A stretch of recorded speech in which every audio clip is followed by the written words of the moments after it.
හරි සුබ උදෑසන ප්‍රාර්ථනා කරනවා සියලු දෙනාටම. අපි සාගර විශ්වවිද්‍යාලයේ 2019 20 කණ්ඩායම තමයි නැනරලගෙන ව්‍යාපෘතිය කරන්නේ. දැන් මේ අවුරුද්දේ O level ලියන මේ ළමයින්ට පොඩි රුකුලක් උදව්වක් වෙන්න තමයි අපි මේක කරන්නේ. දැන් අද 3 වෙනිදා මල්ලිනගේ අද 3 වෙනිදා තව දවස් 20කට වඩා ඔබට තියෙනවා මේ O level විභාගය සඳහා. එතකොට ඔබටිය දවසකට පැය 10කට වඩා පාඩම් කරොත් අනිවාර්යෙන් ඔබටියට පැය 200කට වඩා කාලයක් තියෙනවා මේ O level විභාගයට කලින්. ඒකින්ද මේ මම යෝජනා කරනවා ඔබටියට දැන්ම උනන්දුවෙන් වැඩ කරන්න, උනන්දුවෙන් උත්සාහයෙන් කැපවීමෙන් තමන්ගේ අවංකයෙන්ම මේ වැඩ කරන්න. හොඳ ටාගට් එකක් තියාගන්න. මේ ඉස්සරහටම යන්න පුළුවන්. හරියන අපි පාඩම් පටන් ගමු. අද අපි කරන්නේ 10 වසර පාඩමක් මේ 10 වසර පාඩමක් කියන මූලද්‍රව්‍ය හා සංයෝග ප්‍රමාණය කියන පාඩම.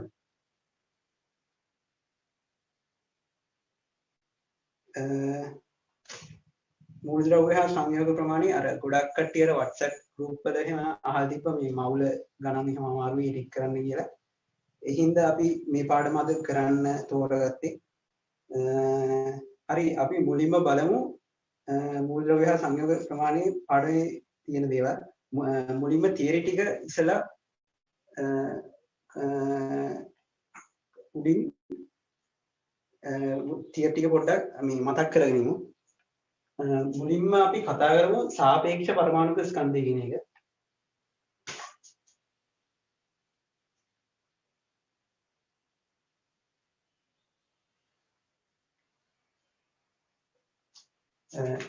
සාපේක්ෂ පරමාණුක ස්කන්ධය කියපුවම ඒකේ නමේම තියෙනවා සාපේක්ෂ පරමාණුක ස්කන්ධය කියලා. ඒ කියන්නේ සාපේක්ෂව තමයි මේක ඉදිරිපත් කරන්නේ. ඒ කියන්නේ එකකට සාපේක්ෂව තමයි අනිත් එකක ස්කන්ධය ඉදිරිපත් කරන්නේ. ඒ කියන්නේ දැන් අපි මෙහෙම පොඩි ගොඩකුයි මෙහෙම ලොකු ගොඩකුයි ගත්තොත් දැන් මේ පොඩි ගොඩට සාපේක්ෂව ලොකු ගොඩේ මේ නිකන් උදාහරණයක් විදිහට ගත්තොත් පොඩි ගොඩට සාපේක්ෂව මේ ලොකු ගොඩ කොච්චරද කියලා බලුවොත් මේක නම් පේනවා නිකන් මේ පොඩි ගොඩ වගේ නිකන් පස් ගුණයක් වගේ පේනවා කියලා. මේ අන්න ඒ වගේ තමයි මෙතනත් කරන්නේ. කියන්නේ මේකට සාපේක්ෂව තමයි මේක කියන්නේ. දැන් අපි පොඩි ගොඩ විදිහට ගන්නෙ සාපේක්ෂ පරමාණු ස්කන්ධය කියනවල දැන් අපි බලන්නේ පරමාණු වල ස්කන්ධය බලන්නේ. පරමාණු වල ස්කන්ධය සාපේක්ෂව බලන්නේ. එතකොට අපි ඒකට මේකට පොඩි දෙයක් පාවිච්චි කරන්න එපා.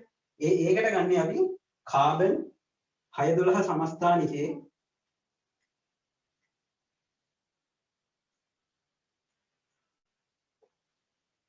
කාබන් 612 සමස්ථානිකයේ ස්කන්ධය දිනන්නේ. කාබන් 612 සමස්ථානිකයේ ස්කන්ධේ 12ට අන්න ඒකට මේ පොඩි එක විදිහට පාවිච්චි කරන්න. ඒතර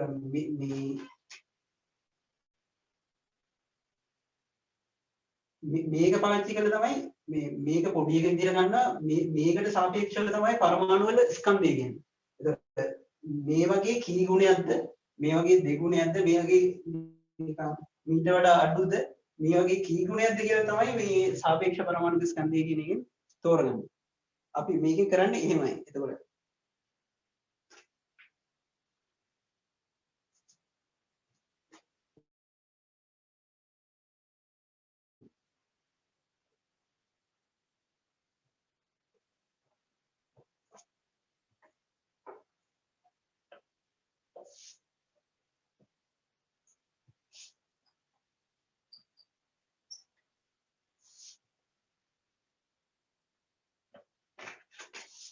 මේක අපි අර පොඩි එක විදිහට ගන්න එකට කියන්නේ පරමාණුක ස්කන්ධ ඒකකය කියලා.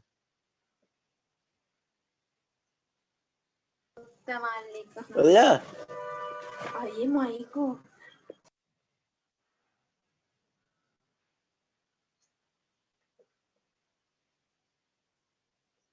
පරමාණුක ස්කන්ධයේ මේ එක තමයි පොඩි එක විදියට ගන්න. ඒතර මේකට සාපේක්ෂව තමයි අනිත් පරමාණු වල ස්කන්ධය කියන්නේ. මේ පරමාණුක ස්කන්ධ ඒක කියලා අපි ගන්නේ කාබන් 6 12 සමස්ථාන කාබන් 6 12 සමස්ථාන කියලා. ඒ කියන්නේ කාබන් ප්‍රෝටෝන 6යි නියුට්‍රෝන 6යි තියෙන කාබන් 6 12 සමස්ථානිකේ ස්කන්ධය තියෙනවානේ. කාබන් 6 12 සමස්ථානිකේ ස්කන්ධයෙන් 12න් එකක් තමයි ගන්න. ඒ කියන්නේ කාබන් 6 12 සමස්ථානිකේ 12කට බෙදලා ඒකින් එක කොටසක ස්කන්ධයට සාපේක්ෂව තමයි අනිත් පරමාණු වල ස්කන්ධය කියන්නේ. මේක සම්මතයක් විදිහට මේ දැනට වර්තමානයේ පාවිච්චි කරන පරමාණු වල ස්කන්ධයේ මේ මයින්න සම්මතයක් විදිහට ගන්න මේක තමයි. මේකට සාපේක්ෂව තමයි අනිත් මූල ද්‍රව්‍ය වල ස්කන්ධය කියන්නේ. ඒකේ අගය දැනට හොයාගෙන තියෙනවා.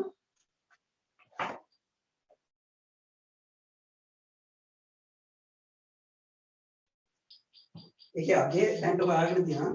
1.6යි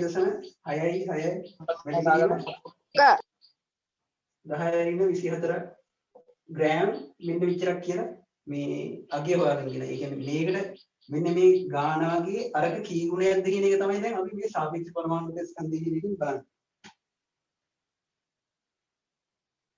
හරි ඊට පස්සේ අපි බලමු මේ සාපේක්ෂ පරමාණුක ස්කන්ධය හොයන්නේ කොහොමද කියලා.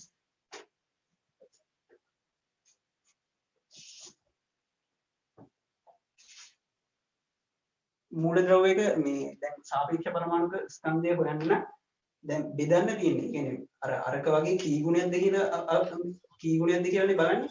ඒකෙන් දැන් මූල ද්‍රව්‍යයේ ස්කන්ධය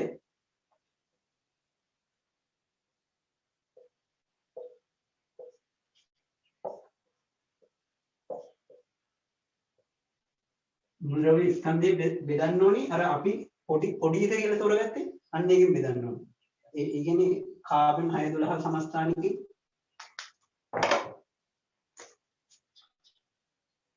කාබන් 6 12 සමස්ථානිකේ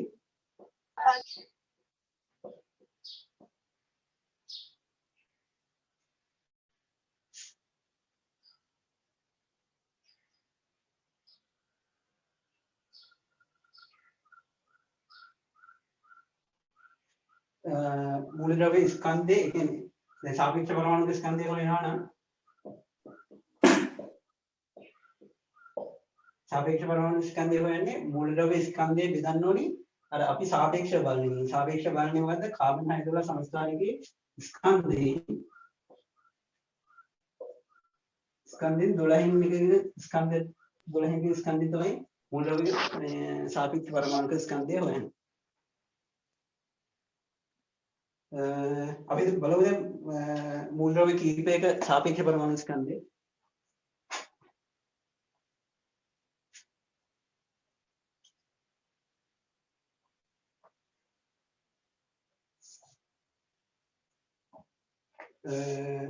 මුලින්ම ඔක්සිජන් වල බලමු. ඔක්සිජන්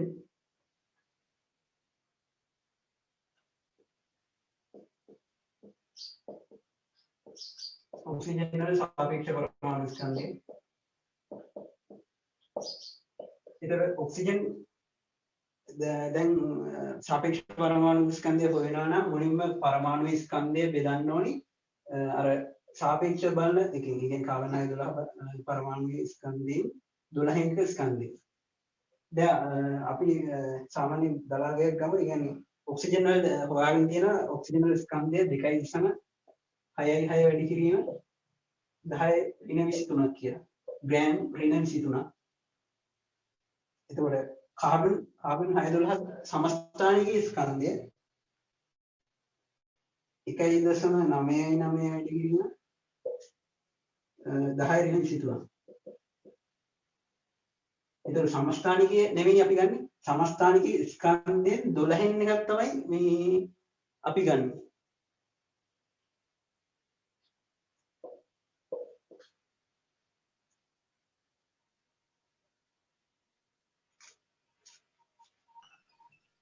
ඒකේ සාමාන්‍ය ඇවිල්ලා තියෙනවා ඒකේ උත්තරේ මේ සාපේක්ෂ පරමාණු ස්කන්ධය ඔක්සිජන් වල 16.02 කියලා. සාපේක්ෂව ඉදිරිපත් කරන හින්දා මේකට ඒකකයක් නැහැ. 1.6 උඩ 1.66ක් නේද? උඩ 1.66ක් නේ? මොකද? උඩ ගානේ 1.66ක් නේද? ඔව්. 2.66. යට එක? යට එක 1.99 වැඩි කිරීම 10 ඍණ 23. එතන පේන්නේ නැද්ද? පේනවත් අඩුයි 1.66 නේද? ඔව් 2.66 තමයි.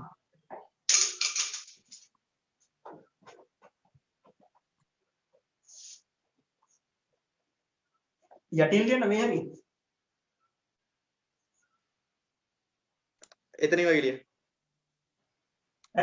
එල ඔව් එතන ලිය. ඔක්සිජන් වල සාපේක්ෂ පරමාණු ස්කන්ධය අපි ඉස්සර ලියුවා. 2.6 10 ග්‍රෑම් කාබන් හයිඩ්‍රෝජන් සමස්ථානිකයේ ස්කන්ධය 1.99 වැඩි කිරීම 10 ග්‍රෑම්.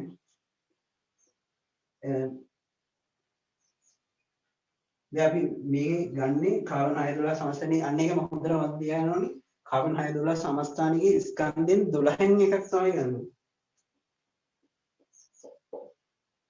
මේක උත්තරය ආවේ 16.02 කියලා ඉතින් දීපු එක. ඒ කියන්නේ දැන් ඔක්සිජන් වල සෝරි ග්‍රෑම් නෙවෙයි සාපේක්ෂව ඉදිරියට කරන හින්දා මෙතන සාපේක්ෂව ඉදිරියට කරන හින්දා මේකට ඒකකයක් නැහැ. ඒ කියන්නේ දැන් ඔක්සිජන් වල ස්කන්ධයේ කාබන් හයිඩ්‍රෝජන් සමස්ථානයේ ස්කන්ධෙන් ග්‍රෑම් ස්කන්ධෙන් 12න් එක වගේ 16 ගුණයක් තියෙන ඔක්සිජන් වල ස්කන්ධය. අන්න ඒකයි මෙතන මේකේ කියන්නේ.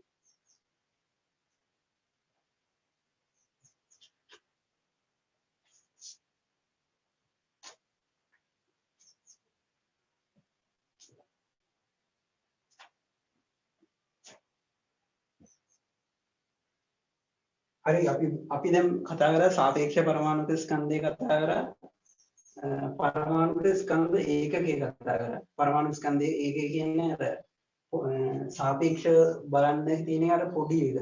කියන්නේ පොඩි එක ඒ කියන්නේ කාබන් 612 ස්කන්ධේ එකක ස්කන්ධය තමයි පරමාණුක ස්කන්ධය ඒකකේ කියන්නේ. හරි දැන් අපි MCQ එකක් කරලා බලමු මේ මොකද මේක කියලා. ඔකටියට අර අපි WhatsApp group එකේ share කරා මේ හෙට කරන්න තියෙන මේ paper එක කියලා ඒකේ පළවෙනි MCQ එක දැන් කරන්න.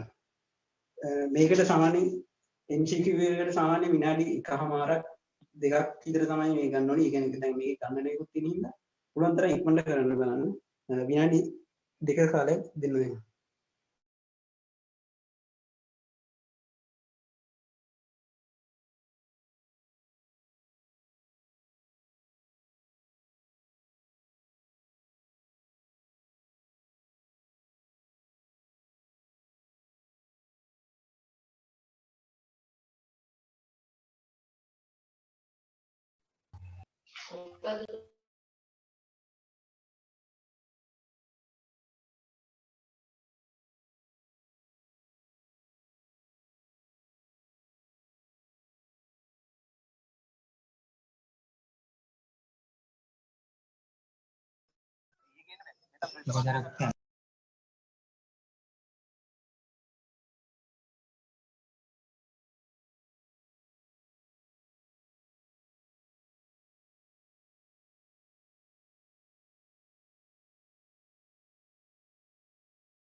රේණුක රේණුක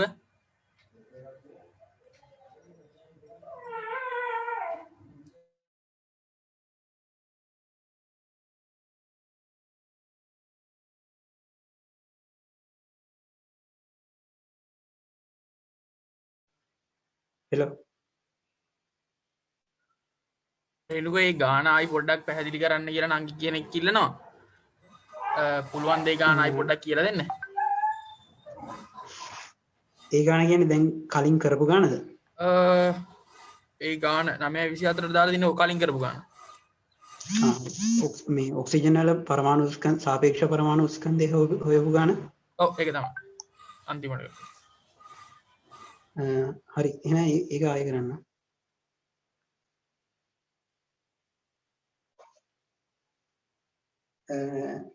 ඔක්සිජන් දැන් අපි ඔක්සිජන් ගත්තා එහෙනම් වෙන පරමාණුක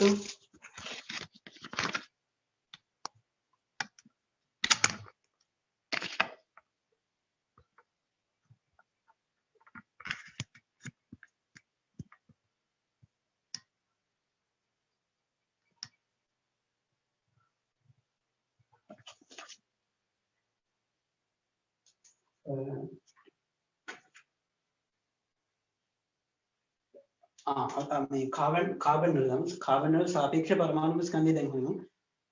කාබන් ඒතකොට සාපේක්ෂ පරමාණු ස්කන්ධය හොයනවා නම් සාපේක්ෂ පරමාණු ස්කන්ධය හොයනවා කියන්නේ දැන් මේ ඉස්සෙල්ලා කිව්වා වගේ මේක සාපේක්ෂව බලන්න. ඒ කියන්නේ අපි මොකක් හරි පොඩි දෙයක් බලලා ඒකට සාපේක්ෂව තමයි අර ලොකු එකේ ස්කන්ධය හොයන්නේ. එතකොට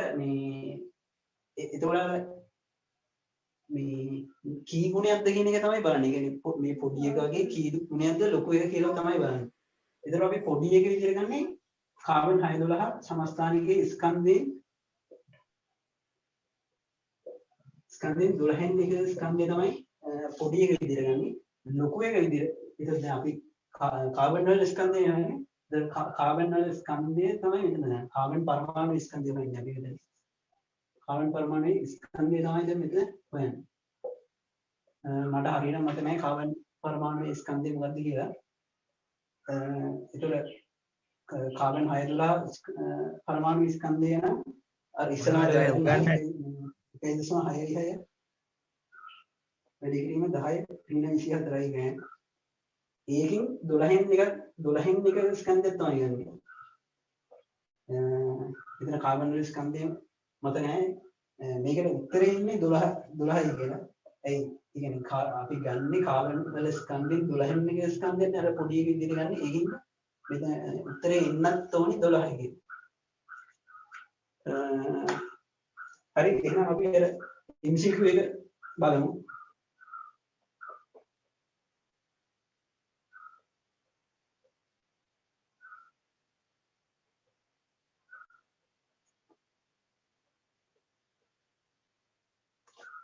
ඒ MCQ එකේ MCQ එක ඔකට ටිකක් තියෙනවා නේද? අර ඊයේ WhatsApp group එකට අපි දැම්මා මේ පේපර් එකක් කරනවා කියලා. ඒක ගන්න. ඒ කාබන් ඒකේ පළවෙනි MCQ එක. ඒකේ අහලා තින්නේ කාබන් 12 පරමාණුයේ ස්කන්ධය 1.99 වැඩි කිරීම 10 23යි ග්‍රෑම් සහ මැග්නීසියම් පරමාණුවක ස්කන්ධය 4.03 වැඩි කිරීම 10 ග්‍රෑම් වේ. මැග්නීසියම් පරමාණුවක සාපේක්ෂ පරමාණුක ස්කන්ධය වෙනවා. ඒ උත්තර හතරම ලියන්න.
මේක තමයි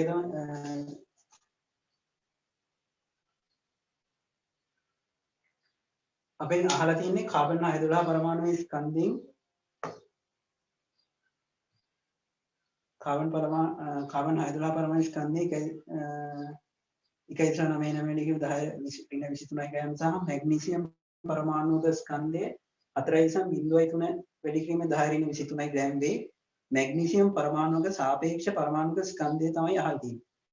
දැන් අර ඉස්සෙල්ලා අපි කතා කරා සාපේක්ෂ පරමාණු ස්කන්ධය හොයන හැටි කතා කරා. මුලින්ම අපි එතකොට මැග්නීසියම් වල හොයන හින්දා මැග්නීසියම් පරමාණු ස්කන්ධය බලමු. මැග්නීසියම් පරමාණු ස්කන්ධය බලමු. මැග්නීසියම් පරමාණු ස්කන්ධය මෙතන දීලා තියෙනවා 4.03 වැඩි කිරීම 10 23 ග්‍රෑම් වේ කියලා. එතකොට උත්තර ඒ කියන්නේ සාපේක්ෂ පරමාණු ස්කන්ධය හොයනකොට දැන් අපි හොයන එකේ ස්කන්ධය උඩට එන්න බෑ. ඒ කියන්නේ මැග්නීසියම් වල දැන් හොයන්නේ මැග්නීසියම් වල පරමාණු ස්කන්ධය තමයි හොයන්නේ. දැන් මැග්නීසියම් වල ස්කන්ධය උඩට එන්න ඕනේ. කියන්නේ 4.03 වැඩි කිව්ව 10 23 උඩට එන උත්තරය තමයි බලන්න ඕනේ. දැන් මේකේ 4.03 යට රැගෙන තියෙන. ඒකින්ද මේක වැරදි. ඊළඟ උත්තර තුنين බලමු. ඊට පස්සේ දැන් කාබන් 612 පරමාණුවේ ස්කන්ධයෙන් 12ක ස්කන්ධය තමයි අර අපි මේ සාපේක්ෂ පරමාණු ස්කන්ධය යනකොට යටට ගත්තේ. එතකොට කාබන් 612 පරමාණු ස්කන්ධය 1.99 වැඩි කිරීම 10 23යි. ඒකෙන් 12න් එකක ස්කන්ධය. අන්න ඒක මතක තියාගන්න ඕනේ. අර 12න් එකක ස්කන්ධයක් තමයි ගන්න. ඒ කියන්නේ කාබන් 612 පරමාණුවේ ස්කන්ධයෙන් 12න් එක ස්කන්ධයක් තමයි ගන්න. දැන් බලමු. මෙතන 1.9 මෙතන හරි කියන්නේ 1.9 වැඩි කිරීම 10 23 මේ කාබන් වල ස්කන්ධය. ඒ කාබන් වලින් 12න් එක ස්කන්ධයක් තමයි ගන්න. මේකත් වැරදි. මෙතන 1.99 වැඩි කිරීම 10 23යි කාබන් වල ස්කන්ධය. ඒක 12න් ගුණ කරලා. එහෙම නෙමෙයි ගන්න ඕනේ. ඒක මේකත් වැඩි. මෙතන උත්තරේ එන්න ඕනේ 1.99 වැඩි කිරීම 10 23. ඒක 12න් එකක්. ඒතර 12 මේක 12න් බෙදුවහම මේක මේ 12 උඩට යන හින්දා තමයි මේ උඩ 12 දෙන්නේ. ඒතර උත්තරේ එන්න ඕනේ. උත්තරේ 4 තමයි උත්තරේ.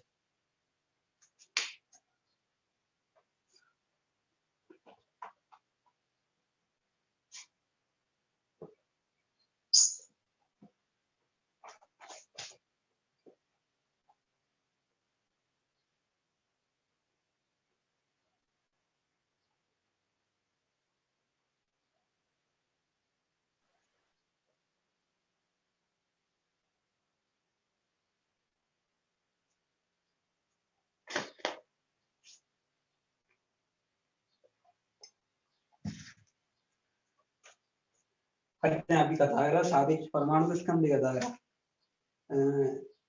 දැන් සාපේක්ෂ අණුක ස්කන්ධය කතා කරමු. ඒ කියන්නේ ඉස්සෙල්ලා කතා කරේ සාපේක්ෂ පරමාණු ස්කන්ධය. ඒ කියන්නේ පරමාණු වල සාපේක්ෂව ස්කන්ධය කිව්වා. ඊට පස්සේ දැන් හොයන්නේ සාපේක්ෂ අණුක ස්කන්ධය. ඒ කියන්නේ අණු වල සාපේක්ෂව ස්කන්ධය වෙන්නේ. එතන කොටත් අර මෙතනත් අර ඉස්සෙල්ලා අර පොඩි උඩ ලොකු උඩ පොඩි ගොඩ වගේ අර ලොකු ගොඩ කී ගුණයක්ද කියන එක තමයි මෙතනත් බලන්නේ. මෙතනත් පොඩි ගොඩ විදිහටම ගන්නෙ. ඒ කියන්නේ මේ පොඩි ගොඩ වගේ ලොකු ගොඩ කී ගුණයක්ද කියලා තමයි මෙතන බලන්නේ. සාපේක්ෂ අණුක ස්කන්ධය. මෙතන පොඩි ගොඩ විදිහටම ගන්නෙ අර ඉස්සෙල්ලා සාපේක්ෂ පරමාණු ස්කන්ධයේ අර පොඩි ගොඩ මේ පරමාණු ස්කන්ධය ඒකයි කියලා කිව්වේ අර පොඩි ගොඩ විදිහට ගත්ත කාබන් 612 समस्थानिके स्कंदी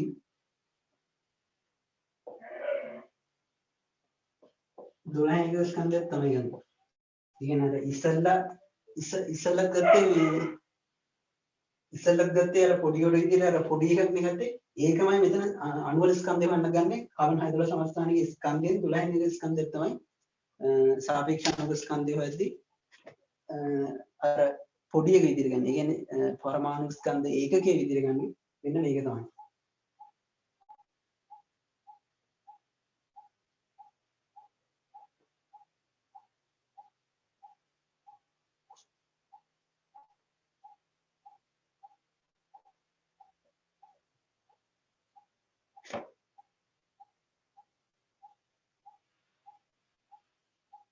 මේක අපි අර සූත්‍රයක් විදිහට ලිව්වොත් ඒ කියන්නේ මතක තියාගන්න විදිහට සාපේක්ෂ අණුක ස්කන්ධය වන්නේ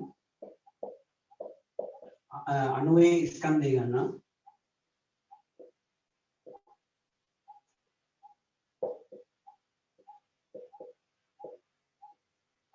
අණුවේ ස්කන්ධය අර පරමාණුක ස්කන්ධ ඒකකයේ විදිහට ගන්න කාබන් 612 ස්කන්ධයේ සමස්ථානිකයේ ස්කන්ධයේ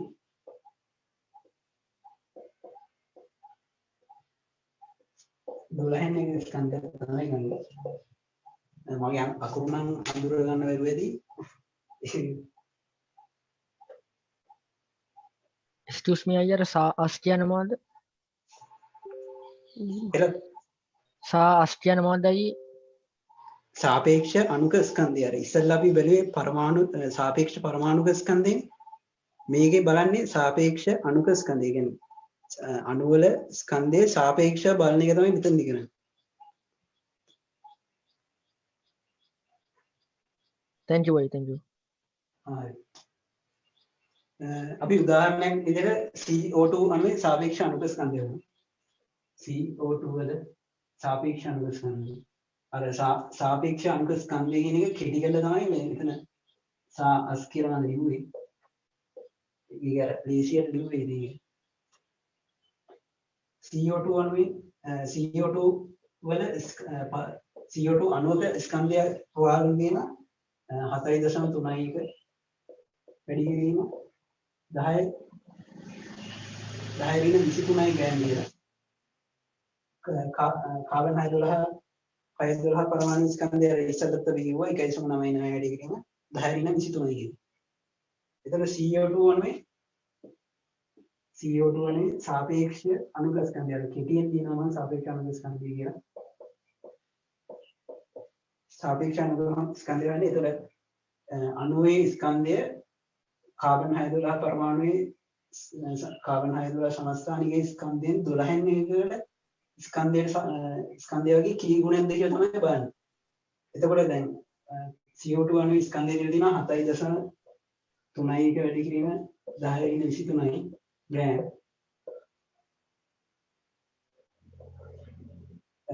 අර අපි ඉස්සෙල්ලා ගන්න කාබන් 612 සමස්ථානිකයේ පරමාණු ස්කන්ධය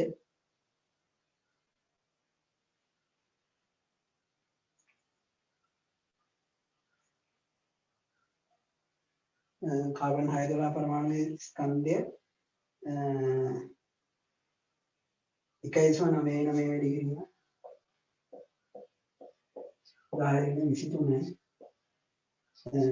23යි ඒකෙන් 12 වෙනි එක ස්කන්ධය තමයි ගන්නෙ. ඒතර මේකට උත්තරේ එනවා 44යි කියලා ග්‍රෑම් සෝරි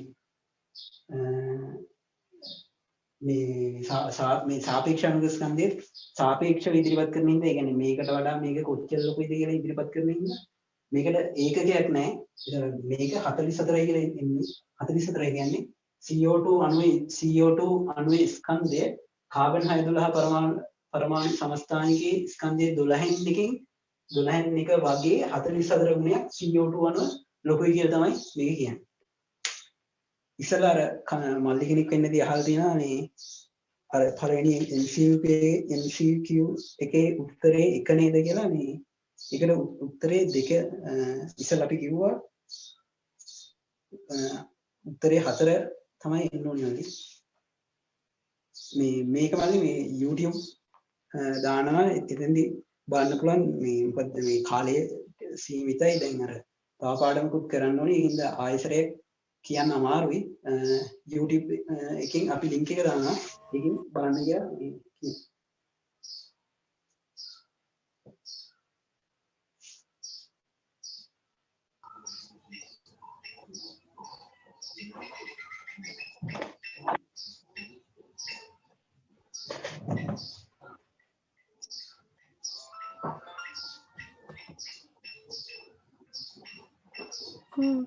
සුළු කරන විදිහක් අහලා තියෙනවා මල්ලි කෙනෙක් වෙන්නදී. සුළු කරනවා කියන්නේ මල්ලි මේ මෙහෙම අර මේ ලොකු ගණන් එන්නේ නැහැ මේ විභාගෙට. ඒ කියන්නේ මම මේ අර මේ සාපේක්ෂ පරමාණු ස්කන්ධය හොයන විදිහ තමයි කියලා දුන්නේ. අර මෙච්චර ලොකු දේවල් ඒ කියන්නේ අර 10 ඍණ 23 වෙනි බල 1.77 වැඩි කිරීම 10 ඍණ 23 බෙදීම එච්චර ලොකු මං හිතන්නේ එච්චර දෙයක් ඉන්නේ විභාගෙට ඒ අර ඒ කියන්නේ සාපේක්ෂ පරමාණුක ස්කන්ධය හොයන විදිහ තමයි මම අර කියන්නේ. හරි දැන් අපි කතා කරා සාපේක්ෂ පරමාණුක ස්කන්ධය කතා කරා ස්කන්ධ ඒකකය කතා කරා සාපේක්ෂ අණුක ස්කන්ධය කතා කරා. දැන් යමු මේ වැදගත් කොටසක් තියෙනවා ඇවෝගාඩ්‍රෝ නියමය කියලා. ඇවෝගාඩ්‍රෝ නියමය තමයි කතා කරන්නේ. ඇවෝගාඩ්‍රෝ නියමය කියන්නේ ඕනෑම මූල ද්‍රව්‍යයක සාපේක්ෂ පරමාණුක ස්කන්ධයට සමාන ස්කන්ධයක් ග්‍රෑම් වලින් ඉවත් කරනවා. අන්න ඒක මත තියාගන්න ඕනේ. ඕනෑම මූල ද්‍රව්‍යයක සාපේක්ෂ පරමාණුක ස්කන්ධයට සමාන ස්කන්ධයක් ග්‍රෑම් වලින් ඉවත් කරලා මූල ද්‍රව්‍ය කුමක් වුවත් එහි ඇත්තේ එකම පරමාණු සංඛ්‍යාව. මේක කියන්නේ දැන් ඕනෑම මූල ද්‍රව්‍යයක මොකද x කියන මූල ද්‍රව්‍ය ගන්නවා. මූල ද්‍රව්‍යයේ සාපේක්ෂ පරමාණුක ස්කන්ධයට සමාන ග්‍රෑම් ප්‍රමාණයක් ගත්තොත් කියන්නේ x කියන එකේ සාපේක්ෂ පරමාණු ස්කන්ධය 100යි. 100 කියන්නේ අර ඉස්සෙල්ලා කිව්වා වගේ කාබන් 612 සමස්ථානිකයේ පරමාණු ස්කන්ධ 12න් එක වගේ 100 ගුණයක් තියන මේකේ ස්කන්ධය. ඒ කියන්නේ x වල සාපේක්ෂ පරමාණුක ස්කන්ධය සාපේක්ෂ පරමාණු ස්කන්ධය 100යි. ඒ ඇවෝගාඩ්‍රෝ නියමයෙන් කියන්නේ ඒ හා සමාන ග්‍රෑම් ප්‍රමාණයක් ගත්තොත්. ඒ කියන්නේ x වලින් ග්‍රෑම් 100ක් ගත්තොත් අන්නේ ග්‍රෑම් 100 ASCII පරමාණු නිශ්චිත ගානක් තියෙනවා කියලා. ඒ නිශ්චිත ගාන තමයි 6.0 ඉතින් තේින්නේ මම යන්නේ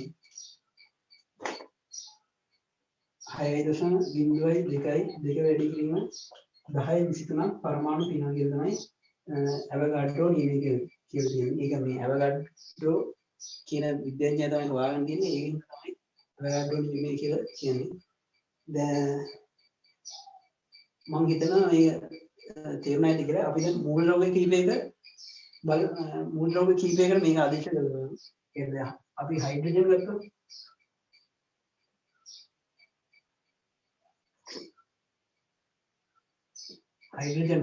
හයිඩ්‍රජන් වල සාපේක්ෂ පරමාණුක ස්කන්ධය එකයි.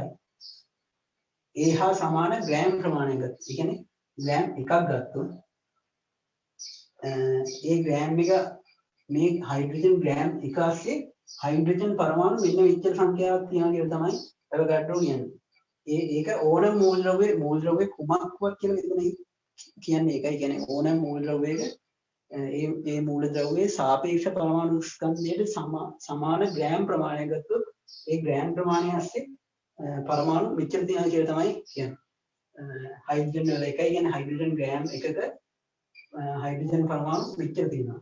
ඊළඟට බලමු කාබන් වල සාපේක්ෂ පරමාණු ස්කන්ධය 12යි. කාබන් ග්‍රෑම් 12ක්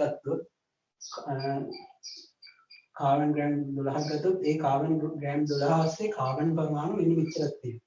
ක්ලෝරින් ගත්තොත් ක්ලෝරින් වල 35.5යි සාපේක්ෂ පරමාණුක ස්කන්ධය. සාපේක්ෂ පරමාණු 35.5යි. ඒ කියන්නේ අපි දැන් ක්ලෝරින් වලින් ග්‍රෑම් 35ක් ගත්තොත් ඒ ග්‍රෑම් 35 ASCII ක්ලෝරින් පරමාණු 6.02 වැඩි කිරීම 1023ක් තියෙනවා. අන්න ඒක තමයි ඇවෝගාඩ්‍රෝ කියලා තියෙන්නේ.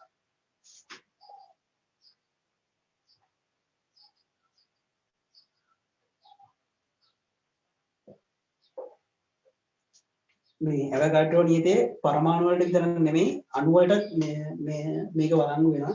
ඒ කියන්නේ CO2 වගේ අණුවක් ගමු අපි.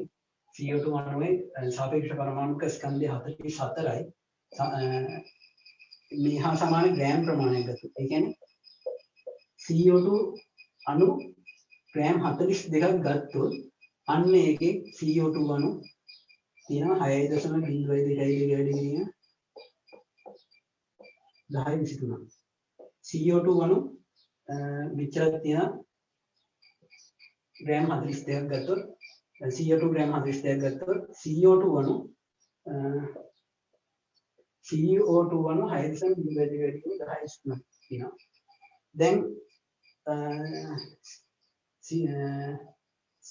CO2 අණු ග්‍රෑම් 44ක් ගත්තොත් ඒකේ ඔක්සිජන් අණු කොච්චරක් තියෙනවද කියලා බලමු. කියන්නේ ඔක්සිජන් පරමාණු සමාන ඔක්සිජන් පරමාණු CO2 අණු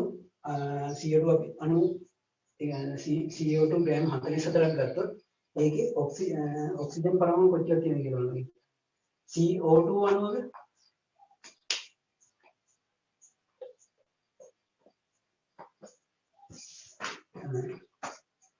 CO2 හැදෙන්නේ කාබන් එකකට ඔක්සිජන් දෙකක් එකතු වෙලා කාබන් එකකට ඔක්සිජන් දෙකක් එකතු වෙලා තමයි CO2 අණු හැදෙන්නේ. ඒ කියන්නේ CO2 අණු එකක ඔක්සිජන් අණු දෙකක් ඔක්සිජන් පරමාණු දෙකක් තියෙනවා. කියන්නේ CO2 අණු මෙච්චරක් තියෙනවා නම් O2 ඔක්සිජන් පරමාණු මේ වගේ දෙකක් තියෙනවා. කියන්නේ අපි ඉස්සර ගත්තේ CO2 ග්‍රෑම් 44ක් ගත්තේ ග්‍රෑම් 44ක් ගත්තේ ඒකේ තමයි මෙච්චරක් CO2 අණු මෙච්චරක් තිබ්බා. ඒ කියන්නේ ඔක්සිජන් පරමාණු CO2 අණු ග්‍රෑම් 44ක් ගත්තොත් ඔක්සිජන් පරමාණු මේ වගේ දෙගුණයක් තියෙනවා.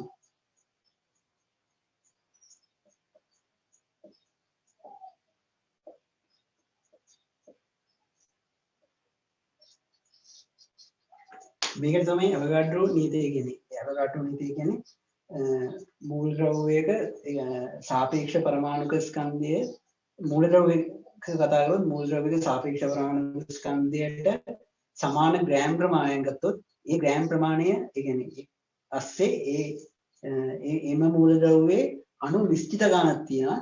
ඒ නිශ්චිත ගාණ තමයි මෙන්න මේක තමයි අගය කියලා කියන්නේ.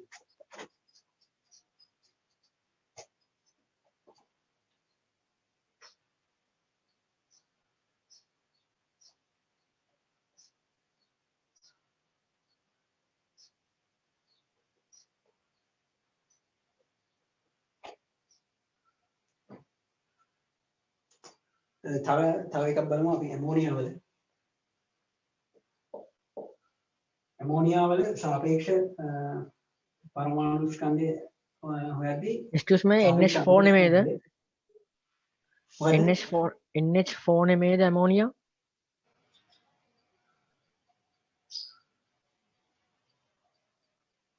නෑ NH3 තමයි.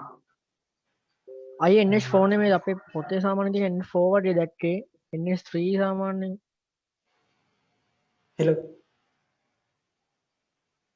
hello ඒ කියන්නේ ඇමෝනියා කියන්නේ NH3 තමයි. ඒ NH4 නැද්ද අය මුළු NH4 ධන කියලා අයනයක් තියෙනවද? හරි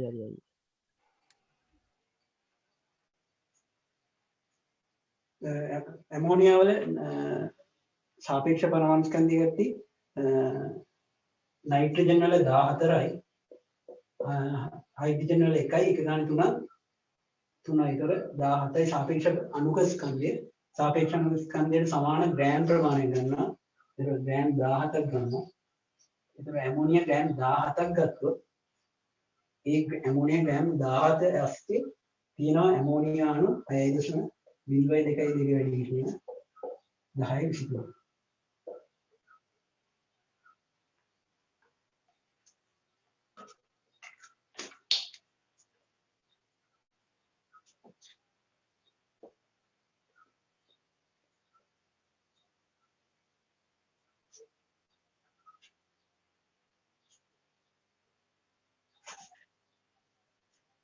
හරි දැන් අපි කතා කරා පරමාණුක ස්කන්ධය කතා කරා සාපේක්ෂ පරමාණුක ස්කන්ධය කතා කරා සාපේක්ෂ අණුක ස්කන්ධය කතා කරා ඊට පස්සේ මවුලේ කියන එක අපි කතා කරමු.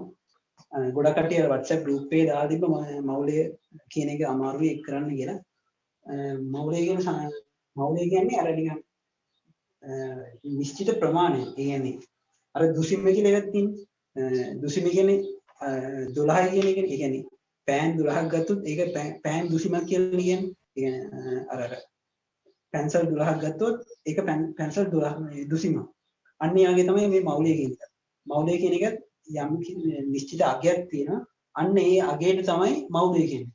කියන්නේ මොකක් හරි මොනවා හරි මේ අගයක් තියෙනවා. ඒ අගය ගත්තොත් ඒවා මෞලය කියලා තමයි කියන්නේ.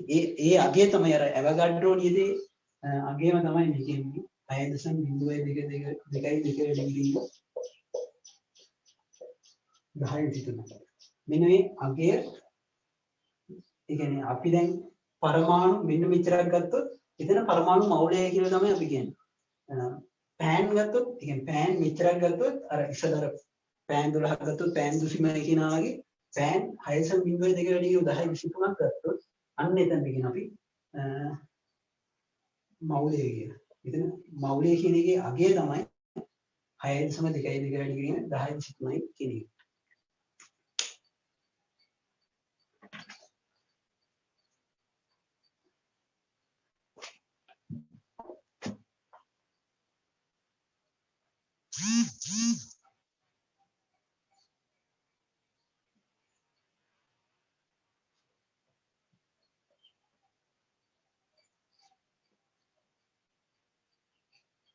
ඉතින් දැන් හයිඩ්‍රජන් පරමාණු මෞලයක් ගත්තොත් හයිඩ්‍රජන් පරමාණු මෞලයක් ඒ කියන්නේ හයිඩ්‍රජන් පරමාණු අපි ගන්නවා 6.02 ඩිග්‍රී 10 23. අන්න එතන තියෙනවා හයිඩ්‍රජන් මෞලය. අන්න මෙන්න මේක තමයි මෞලය කියන්නේ. ඒ කියන්නේ හයිඩ්‍රජන් පරමාණු මෙන්න මෙච්චරක් ගත්තොත් අන්න එතන තියෙනවා මෞල එකක්. ඉතින් අපිට මෙතන කියන්න පුළුවන් හයිඩ්‍රජන් පරමාණු මෞල එකක් තියෙනවා කියලා.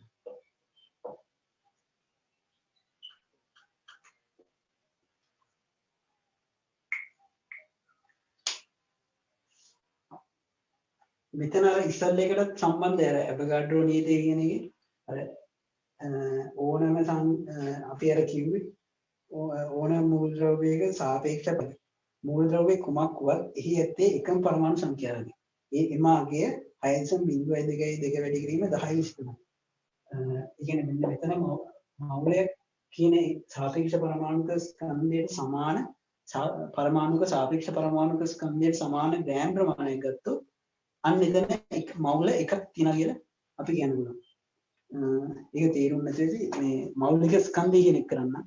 ඒක තේරෙයි.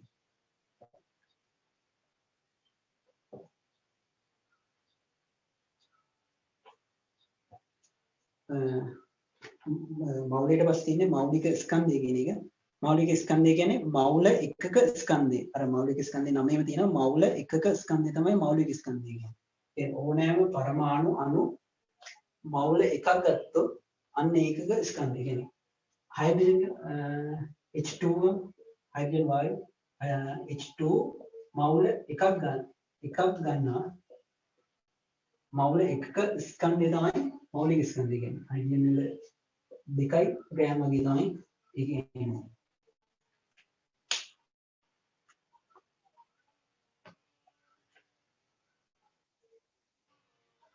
හරි.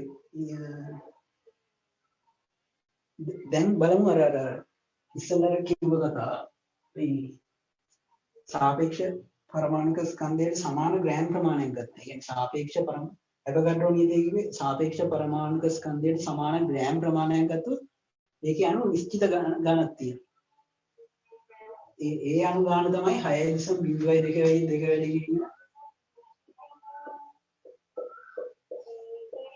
කියන්නේ. දැන් බලමු මෞලික ස්කන්ධයයි ඒකයි අතර තියෙන සම්බන්ධය. කියන්නේ සාපේක්ෂ පරමාණුක ස්කන්ධයට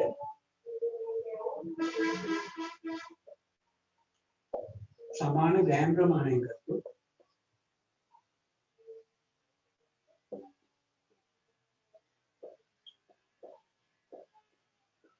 අන්න එතන තියෙනවා එම පරමාණුවේ මෞලික ස්කන්ධය.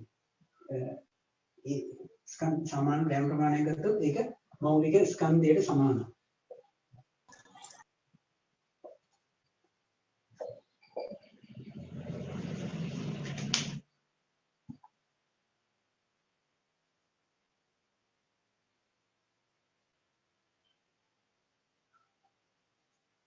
අපි සෝඩියම් වල සෝඩියම් වල සාපේක්ෂ පරමාණු ස්කන්ධය සාපේක්ෂ පරමාණු ස්කන්ධය 23යි. එතකොට සෝඩියම් වල මෞලික ස්කන්ධය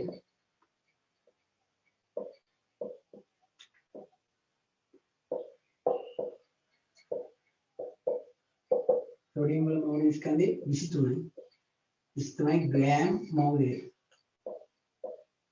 මෞලික ස්කන්ධයේ ඒකකය තමයි මෞලයට ග්‍රෑම් කියන්නේ. CO2 අණුවේ ගමු. CO2 අණුවේ සාපේක්ෂ අණුක ස්කන්ධය 44යි. CO2 අණුවේ උඩට මෞලික ස්කන්ධය වෙන්නේ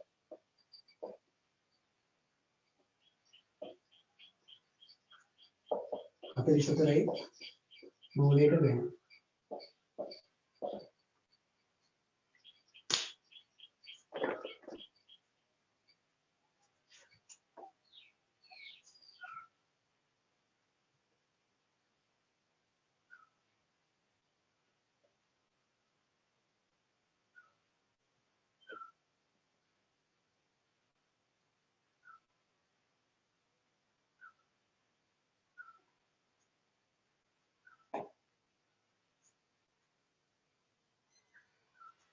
අපි දැන් ප්‍රශ්නයක් කළවලු අර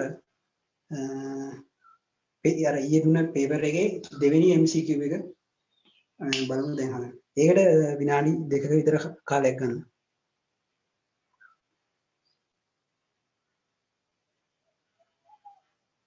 ස්ටස් මේ PDF එකට පොඩ්ඩක් දාන්න බං Telegram group එකේ. හරි මල්ලි PDF එක දාන්න.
ඇයි PDF එක දැම්මද Telegram එකට?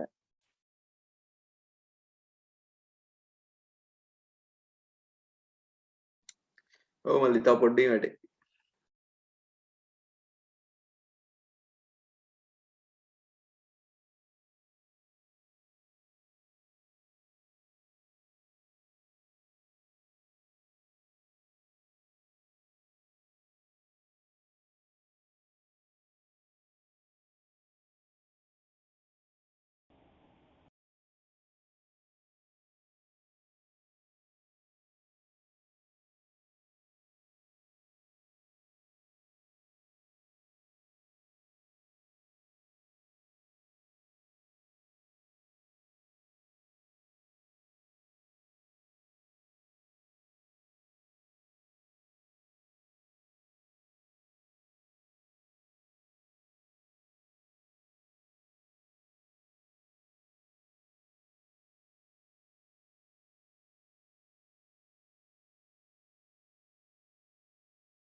හැදුව ඇති කියලා හිතනවා මේ ගාන වෙලා මදිද දන්නේ අපි කරමු දැන් ගාන ඒ ගාන තමයි මුල් ද්‍රව්‍ය කීපයක සාපේක්ෂ පරමාණු ස්කන්ධය පහත දැක්වේ. හයිඩ්‍රජන් 1යි කාබන් 12යි ඔක්සිජන් 16යි මැග්නීසියම් 24යි. එම අගයන් අනුව අසත්‍ය වන්නේ පහත් දැක්වන කුමන සම්බන්ධතාවයද කියලා තමයි ඒ දෙවෙනි MCQ ප්‍රශ්නයෙන් අහන්නේ.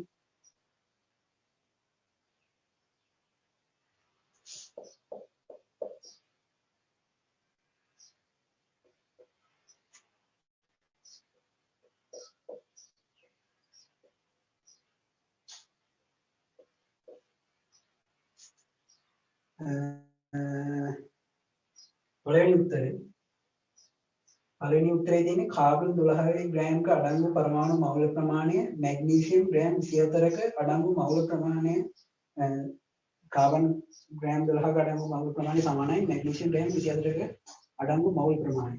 ඒතර කාබන් ග්‍රෑම් 12ක අඩංගු මවුල ප්‍රමාණය කියන්නේ කාබන් වල පරමාණුක සාපේක්ෂ පරමාණුක ස්කන්ධය 12යි. එතකොට කාබන් ග්‍රෑම් 12ක් ගත්ත කියන්නේ එතන අණු මවුලයක් තියෙනවා. ඒ කියන්නේ කාබන් පරමාණු 6.0222 වැඩි කිරීම 1023ක් තියෙනවා එතන. අපි බලමු මැග්නීසියම් 24ක අඩංගු මවුල ප්‍රමාණය. එතන මැග්නීසියම් වල සාපේක්ෂ පරමාණු ස්කන්ධය 24යි. ඒක සමාන ග්‍රෑම් ප්‍රමාණයක් මෙතන අරන් තියෙන්නේ. ඒතර මැග්නීසියම් වල එතන මවුලයක් තියෙනවා. ඒතර මේ දෙක සමානයි. ඒ පළවෙනි උත්තරේ හරි. මේක අහන්නේ අසත්‍ය පිටුරුමද කියලා. දෙවෙනි උත්තරේ බලමු. මැග්නීසියම් ග්‍රෑම් 24ක අඩංගු මවුල ප්‍රමාණය සමාන වෙන ජලයේ ග්‍රෑම් 18ක අඩංගු මවුල ප්‍රමාණය. ජලයේ ග්‍රෑම් 18ක අඩංගු අණු මවුල ප්‍රමාණය. මැග්නීසියම් ග්‍රෑම් 24ක අඩංගු මවුල ප්‍රමාණය ඉස්සෙල්ලා අපි කිව්වා එතන එකයි මවුල තියෙන්නේ. අර සාපේක්ෂ පරමාණු ස්කන්ධයේ සමාන ග්‍රෑම් ප්‍රමාණයක් කරන් තියෙනින්ද එතන මවුල එකයි තියෙන්නේ. ජලයේ ග්‍රෑම් 18ක අඩංගු අණු මවුල ප්‍රමාණය. ජලයේ සාපේක්ෂ පරමාණු ස්කන්ධය සාපේක්ෂ අණුක ස්කන්ධය හයිඩ්‍රජන් වල එකයි. එතකොට එකේව දෙකක් කියනවා. සාපේක්ෂ ඔක්සිජන් වල 16යි. එතකොට 18යි. 18යි සාපේක්ෂ අණුක ස්කන්ධය.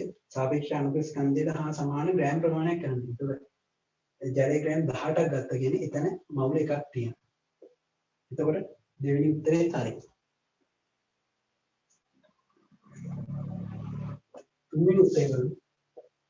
තුන්වෙනි උත්තරය අපි බලමු. තුන්වෙනි උත්තරේ කාබන් ග්‍රෑම් 12ක අඩංගු පරමාණු සංඛ්‍යාව මැග්නීසියම් ග්‍රෑම් 24ක අඩංගු පරමාණු සංඛ්‍යාවට සමානයි. කාබන් ග්‍රෑම් 12ක අඩංගු පරමාණු සංඛ්‍යාව. කාබන් ග්‍රෑම් 12ක අඩංගු පරමාණු සංඛ්‍යාව. කාබන් ග්‍රෑම් 12ක් කියන්නේ කාබන් වල සාපේක්ෂ පරමාණු ස්කන්ධයට සමාන ග්‍රෑම් ප්‍රමාණය තමයි අරන් තියෙන්නේ. ඒක කාබන් ග්‍රෑම් 12ක පරමාණු තියෙනවා 6.02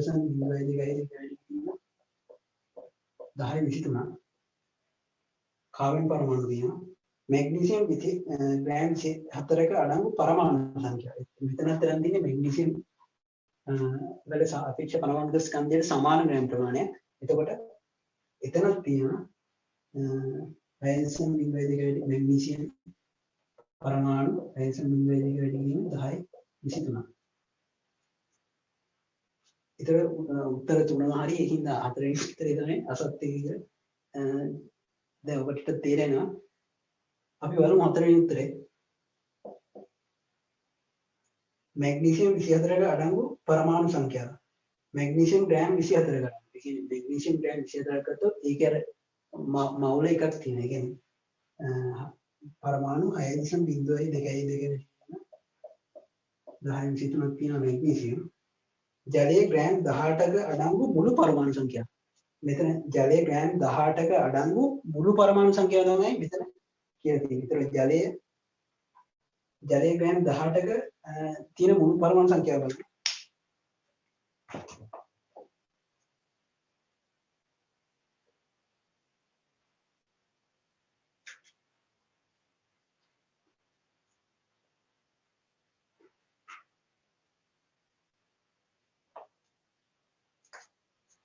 ජලයේ ග්‍රෑම් 18ද.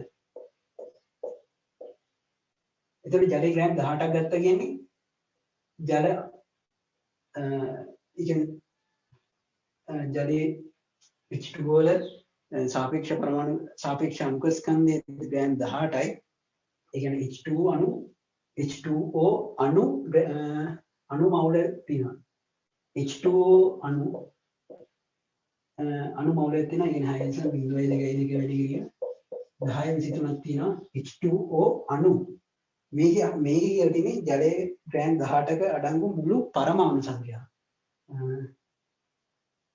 එතකොට මුළු පරමාණු සංඛ්‍යාව අහනින්ද මේකේ හයිඩ්‍රජන් පරමාණුත් තියෙනවා ඔක්සිජන් පරමාණුත් තියෙනවා. මේකේ H2O අණු එකක් ගත්තොත් හයිඩ්‍රජන් අණු දෙකක් හයිඩ්‍රජන් පරමාණු දෙකක් තියෙනවා ඔක්සිජන් අණු එකක් තියෙනවා. ඒ කියන්නේ H2O මෙච්චරක් ගත්තොත් හයිඩ්‍රජන් ඒ වගේ දෙගුණක් තියෙනවා. ඒ කියන්නේ හයිඩ්‍රජන් පරමාණු මෙච්චර තියෙනවා. ඔක්සිජන් පරමාණු එක H2O අණු එකක් ගත්තොත් ඒකේ ඔක්සිජන් අණු එකයි තියෙන්නේ. කියන්නේ H2O අණු මෙච්චරක් ගත්තොත් ඒකේ ඔක්සිජන් අණු තියෙනවනේ මෙච්චරයි. එතකොට මේ හතරේ කියන්නේ මැග්නීසියම් ග්‍රෑම් 24ක අඩංගු පරමාණු සංඛ්‍යාව ජලයේ ග්‍රෑම් 18ක අඩංගු මුළු පරමාණු සංඛ්‍යාව. මෙන්න මේක තමයි ජලයේ ග්‍රෑම් 18ක අඩංගු මුළු පරමාණු සංඛ්‍යාව. මේ දෙක සමාන වෙන්නේ නැහැ. ඒකට අසත්‍ය උත්තරේ තමයි මේ කියන්නේ. අසත්‍ය උත්තරේ තමයි උත්තරේ 4.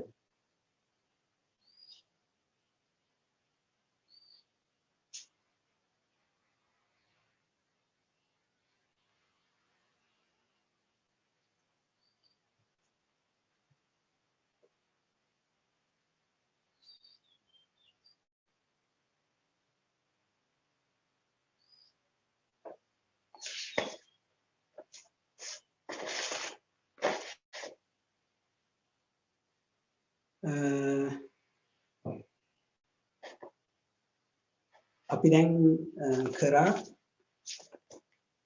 සාපේක්ෂ පරමාණුක ස්කන්ධය කරා සාපේක්ෂ අණුක ස්කන්ධය කරා ඊපස්සේ ඇවෝගාඩ්‍රෝ නීතිය කරා මෞලික කරා මෞලික ස්කන්ධය කරා අර තව පාඩමක් කරන්න තියෙනවා මේකේ හයිඩ්‍රෝකාබන් කියලා පාඩමක් ඒකත් විභාගයට වැදගත් පාඩමක් ඒකින්ද මේකේ මොකක් හරි ඔකට ප්‍රශ්නයක් තියෙනවා නම් අර WhatsApp group එකට හරි මෙතන chat box එකට හරි දාන්න අර අපි මේ වෘත්තීය වශයෙන් නෙවෙයි ක්ලාස් කරන්නේ ඒකින්ද මේ ගැටලුව තියෙනවා ඒ කියන්නේ පළවෙනි සැරේට වගේ තමයි මේ ක්ලාස් කරන්නේ ඒකින්ද ගැටලුව තියෙනවා ඒකට සමාන වෙනවා එහෙනම් අපි ඊළඟ එකට යමු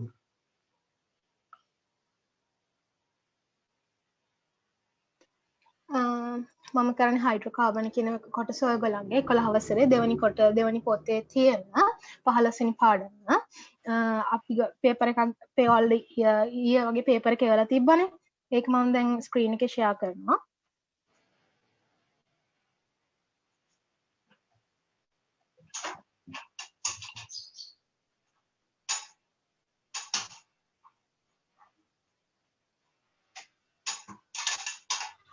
මෙතන හතරවෙනි ප්‍රශ්නේ ගන්නකො. හතරවෙනි ප්‍රශ්නේ හයිඩ්‍රෝකාබන වල ඔයගොල්ලන්ට දීලා තියෙන එකම ක්‍රියාකාරකම තමයි මේ ඉටිපන්දමක කාබන් හයිඩ්‍රජන් කියන ඒවා තියෙනවද කියලා අඳුරගන්න. හරිද? එතකොට අපේ දැන් මේ දීලා තියෙන ප්‍රශ්නේ එකම අරමුණ මේ ඉටිපන්දමේ හයිඩ්‍රෝකාබන අඩංගුද කියලා අඳුරගන්න. එතකොට මම ඉස්සෙල්ලා මේ ක්‍රියාකාරකම් පැහැදිලි කරනවා. ඉටිපන්දමේ කාබන් හරි හයිඩ්‍රජන් හරි අඩංගු වෙනවා නම් අනිවාර්යයෙන්ම හයිඩ්‍රෝකාබනයක් දහනය කරපුවාම නිපද වෙන්න ඕනේ දහන ඵලය තමයි කාබන් ඩයොක්සයිඩ් ජලයයි. හරිද? එතකොට මේ ඉටිපන්දම දැන් දාලා තියෙද්දි ඉටිපන්දම දහනය වෙන්නේ දහනය කියන්නේ වාතයේ තියෙන ඔක්සිජන් සමග ඔයාලා දන්න සාමාන්‍ය දහනය කියන්නේ වාතයේ තියෙන ඔක්සිජන් සමග වෙන දෙයක් කියලා ප්‍රතික්‍රියාවක්. එතකොට මේ වගේ දැන් කාබන් හරි හයිඩ්‍රජන් හරි තියෙනවා නම් අනිවාර්යෙන් ඔක්සිජන් සමග එකතු වෙලා කාබන් ඩයොක්සයිඩ් ජලයයි හැදෙනවා. හරිද? එතකොට ජලය හැදෙන්නේ ජල වාෂ්ප විදිහට කාබන් ඩයොක්සයිඩ් ජල වාෂ්පයි මේ පුනීලය හරහා යූ නාලයට ඇතුල් වෙනවා. එතකොට මේ යුනාලයේ දිගේ යනකොට ඔයාලට පේනවා මේ X කියන සංයෝගයක් දාලා තියෙනවා. X කියන්නේ නිර්ජලීය කොපර් සල්ෆේට්. නිර්ජලීය කොපර් සල්ෆේට් සුදු පාටයි. එතකොට මේ යුනාලය දාලා තියෙන්නේ සිසිල් ජලයේ තියෙන බීකරයකට. හරිද? ඒ සිසිල් ජලයේ තියෙන බීකරයට දාලා තියෙන්නේ දැන් ජල වාෂ්ප යුනාලය හරහා යනකොට ජල වාෂ්ප පල්ලෙහාට වැටෙන්නේ නැහනේ. ඒක වාෂ්පයක් විදිහට කාබන් ඩයොක්සයිඩ් එක යුනාලයෙන් පිටත් වෙනවා. නමුත් දැන් මේ සිසිල් ජලයේ තියෙන හින්දා මේ ජල වාෂ්ප ඝනීභවනය වෙන්න පටන් ගන්නවා. ඝනීභවනය කරන්න තමයි බීකරයට අපි සිසිල් ජලය දාලා තියෙන්නේ. එතකොට ඝනීභවනය වුණාම ජලය මේ නිර්ජලීය කොපර් සල්ෆේට් විසින් අවශෝෂණය කරගන්නවා. එතකොට නිර්ජලීය කොපර් සල්ෆේට් සුදු පාටයිනේ. සුදු පාට එක නිල් පාටට හැරෙනවා. හරිද? එතකොට තමයි අපි දැනගන්නේ ජල වාෂ්ප මේකගෙන් පිට වෙලා තියෙනවා. ඒ කියන්නේ ඉටිපන්දමේ හයිඩ්‍රජන් කියන මූලද්‍රව්‍ය අඩංගුයි. එතකොට ඊළඟට දැන් කාබන් ඩයොක්සයිඩ් යුනාලය හරහා අර පොඩි පරීක්ෂණ නලයට එනවා. පරීක්ෂණ නලයේ Y කියන සංයෝගය තමයි කියන්නේ දාලා තියෙන්නේ Y කියන්නේ හුණු දියර. හරිද? එතකොට ඔයගොල්ලෝ අහලා තියෙනවා කාබන් ඩයොක්සයිඩ් හුණු දියර හරහා යවුවාම ඒක කිරි සුදු පැහැයක් ගන්නවා කියලා. නේද? එතකොට අපි දැන් මේ කාබන් ඩයොක්සයිඩ් යනවා නම් හුණු දියර එක කිරි පාට වෙනවනේ. එතකොට අපි අඳුර ගන්න පුළුවන් ඉටිපන්දමේ කාබන් කියන මූලද්‍රව්‍යයක් අඩංගු වෙලා තියෙනවා. ඔන්නෝමයි මේක සිද්ධ වෙන්නේ. අපි දැන් ප්‍රශ්නෙට යමු. හරිද?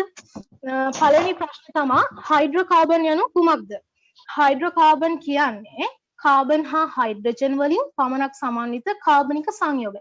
නිකන් හිතන්න හයිඩ්‍රෝකාබන් කියන වචනේම තියෙනවා. Hydrogen carbon. හරිද? හයිඩ්‍රෝකාබන් කියන්නේ කාබන් සහ හයිඩ්‍රජන් වලින් පමණක් සමන්විත කාබනික සංයෝගය. එතකොට මම ඊළඟට කියනවා X ලෙස දක්වා ඇත්තේ කුමක්ද? X තියෙන යුනාලයේ ඇතුළ. මොනවාද X විදිහට තියෙන්නේ? නිර්ජලීය කොපර් සල්ෆේට්. එතකොට එමගින් හඳුනාගෙන යන ගහන ඵලය මොකක්ද? මම මොකද කිව්වේ ඉස්සෙල්ලා? නිර්ජලීය කොපර් සල්ෆේට් සුදු පාටයි. එයා නිල් පාට වෙනවා නම් අනිවාර්යයෙන්ම එතන ජලය හැදිලා තියෙනවා. එතකොට අපි හඳුනා ගන්න දහන ඵලය තමයි ජලය. ඊළඟට අහනවා Y ලෙස හඳුන්වා ඇත්තේ කුමක්ද? Y කියන්නේ මොකක්ද? Y කියන්නේ හුණු දියර. එතකොට එමගින් හඳුන්වන දහන ඵලය තමයි කාබන් ඩයොක්සයිඩ්. මං කියන්නේ මෙහෙම කරගෙන යනකොටම ඔයගොල්ලෝ ඒව ඔලුවට ගන්න. ආයෙත් ඉතින් පාඩම් කරන්න තියාගන්න එපා. මොකද මේ හයිඩ්‍රෝකාබන් කියන්නේ ගොඩාක්ම ලේසි පාඩමක්. අනික පිටු 4ක්ද 6ක්ද 5ක්ද කොහොමද තමයි පාඩමේම අඩංගු වෙලා තියෙන්නේ. ඒක ලොකුවට හිතන්නත් එපා. ඔයාලා මේ වචන වලින්ම අල්ල ගන්න පුළුවන්. වචන වලින්ම උත්තර ලියන්නත් ඔයාලට පුළුවන්. හරිද? එතකොට ඊළඟට අහලා තියෙනවා බඳුනේ සිසිල් ජලය භාවිතා කරන්නේ ඇයි කියලා. දැන් ඉස්සර මං කිව්වේ සිසිල් ජලය පාවිච්චි කරන්නේ ඉටිපන්දම දහන වෙනකොට දහන ඵලයේ විදිහට හම්බෙන්නේ අපිට ජල වාෂ්ප. ජල වාෂ්ප ඝනීභවනය කරන්න තමයි අපි බඳුනේ සිසිල් ජලය පාවිච්චි කරන්නේ. එතකොට ඔයාලා ලියන්න ඕනේ දහන ඵලයක් ලෙස ලැබෙන ජල වාෂ්ප ඝනීභවනය කිරීම සඳහා තමයි මේ සිසිල් ජලය පාවිච්චි කරන්නේ කියලා.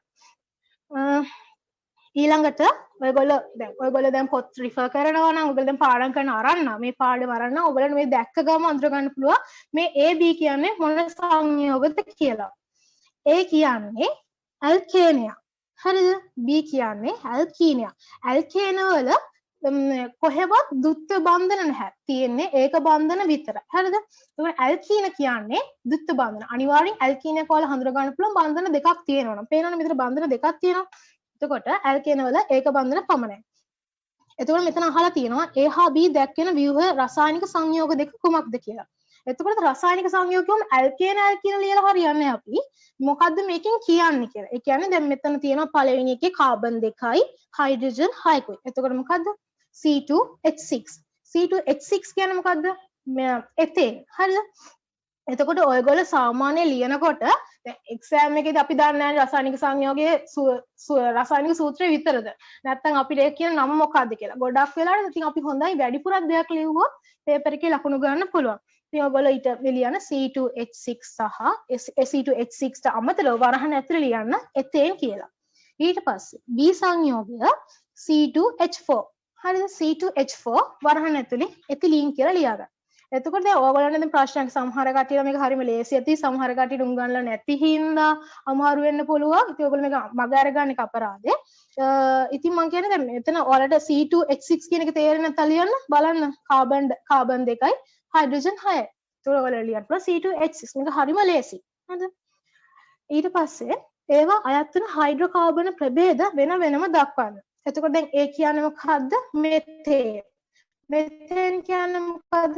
ඇල්කේන මං කෝ කාබන් අතරේ තනි බන්ධන විතරක් තියෙනවා නම් ඒවා ඇල්කේන කියලා. ඊළඟට B කියන්නේ මොකද්ද? එතකොට එතිලීන් කියන්නේ ඇල්කීන. කාබන් අතරේ දුත බන්ධන තියෙනවා නම් ඒවා ඇල්කීන. ඊළඟට ඒ වලින් දැක්වෙන හයිඩ්‍රෝකාබන ප්‍රභේදයේ පොදු අණුක සූත්‍රය ලියන්න. මම මෙතන වල ලියලා පෙන්නන විදිහක් නැහැ. ඔයගොල්ලෝ ලියනකොට මේකේ පොදු අණුක සූත්‍රය ඔයගොල්ලන්ගේ ටෙක්ස්ට් බුක් එකේ දීලා තියෙනවා. ඒකේ අණුක සූත්‍රය තමයි පොදු අණු සූත්‍රය CnH2n-2. තේරෙනවද? CnH2n-2. n කියන්නේ මේ දීලා තියෙන සංයෝගයක කාබන් පරමාණු සංඛ්‍යාව.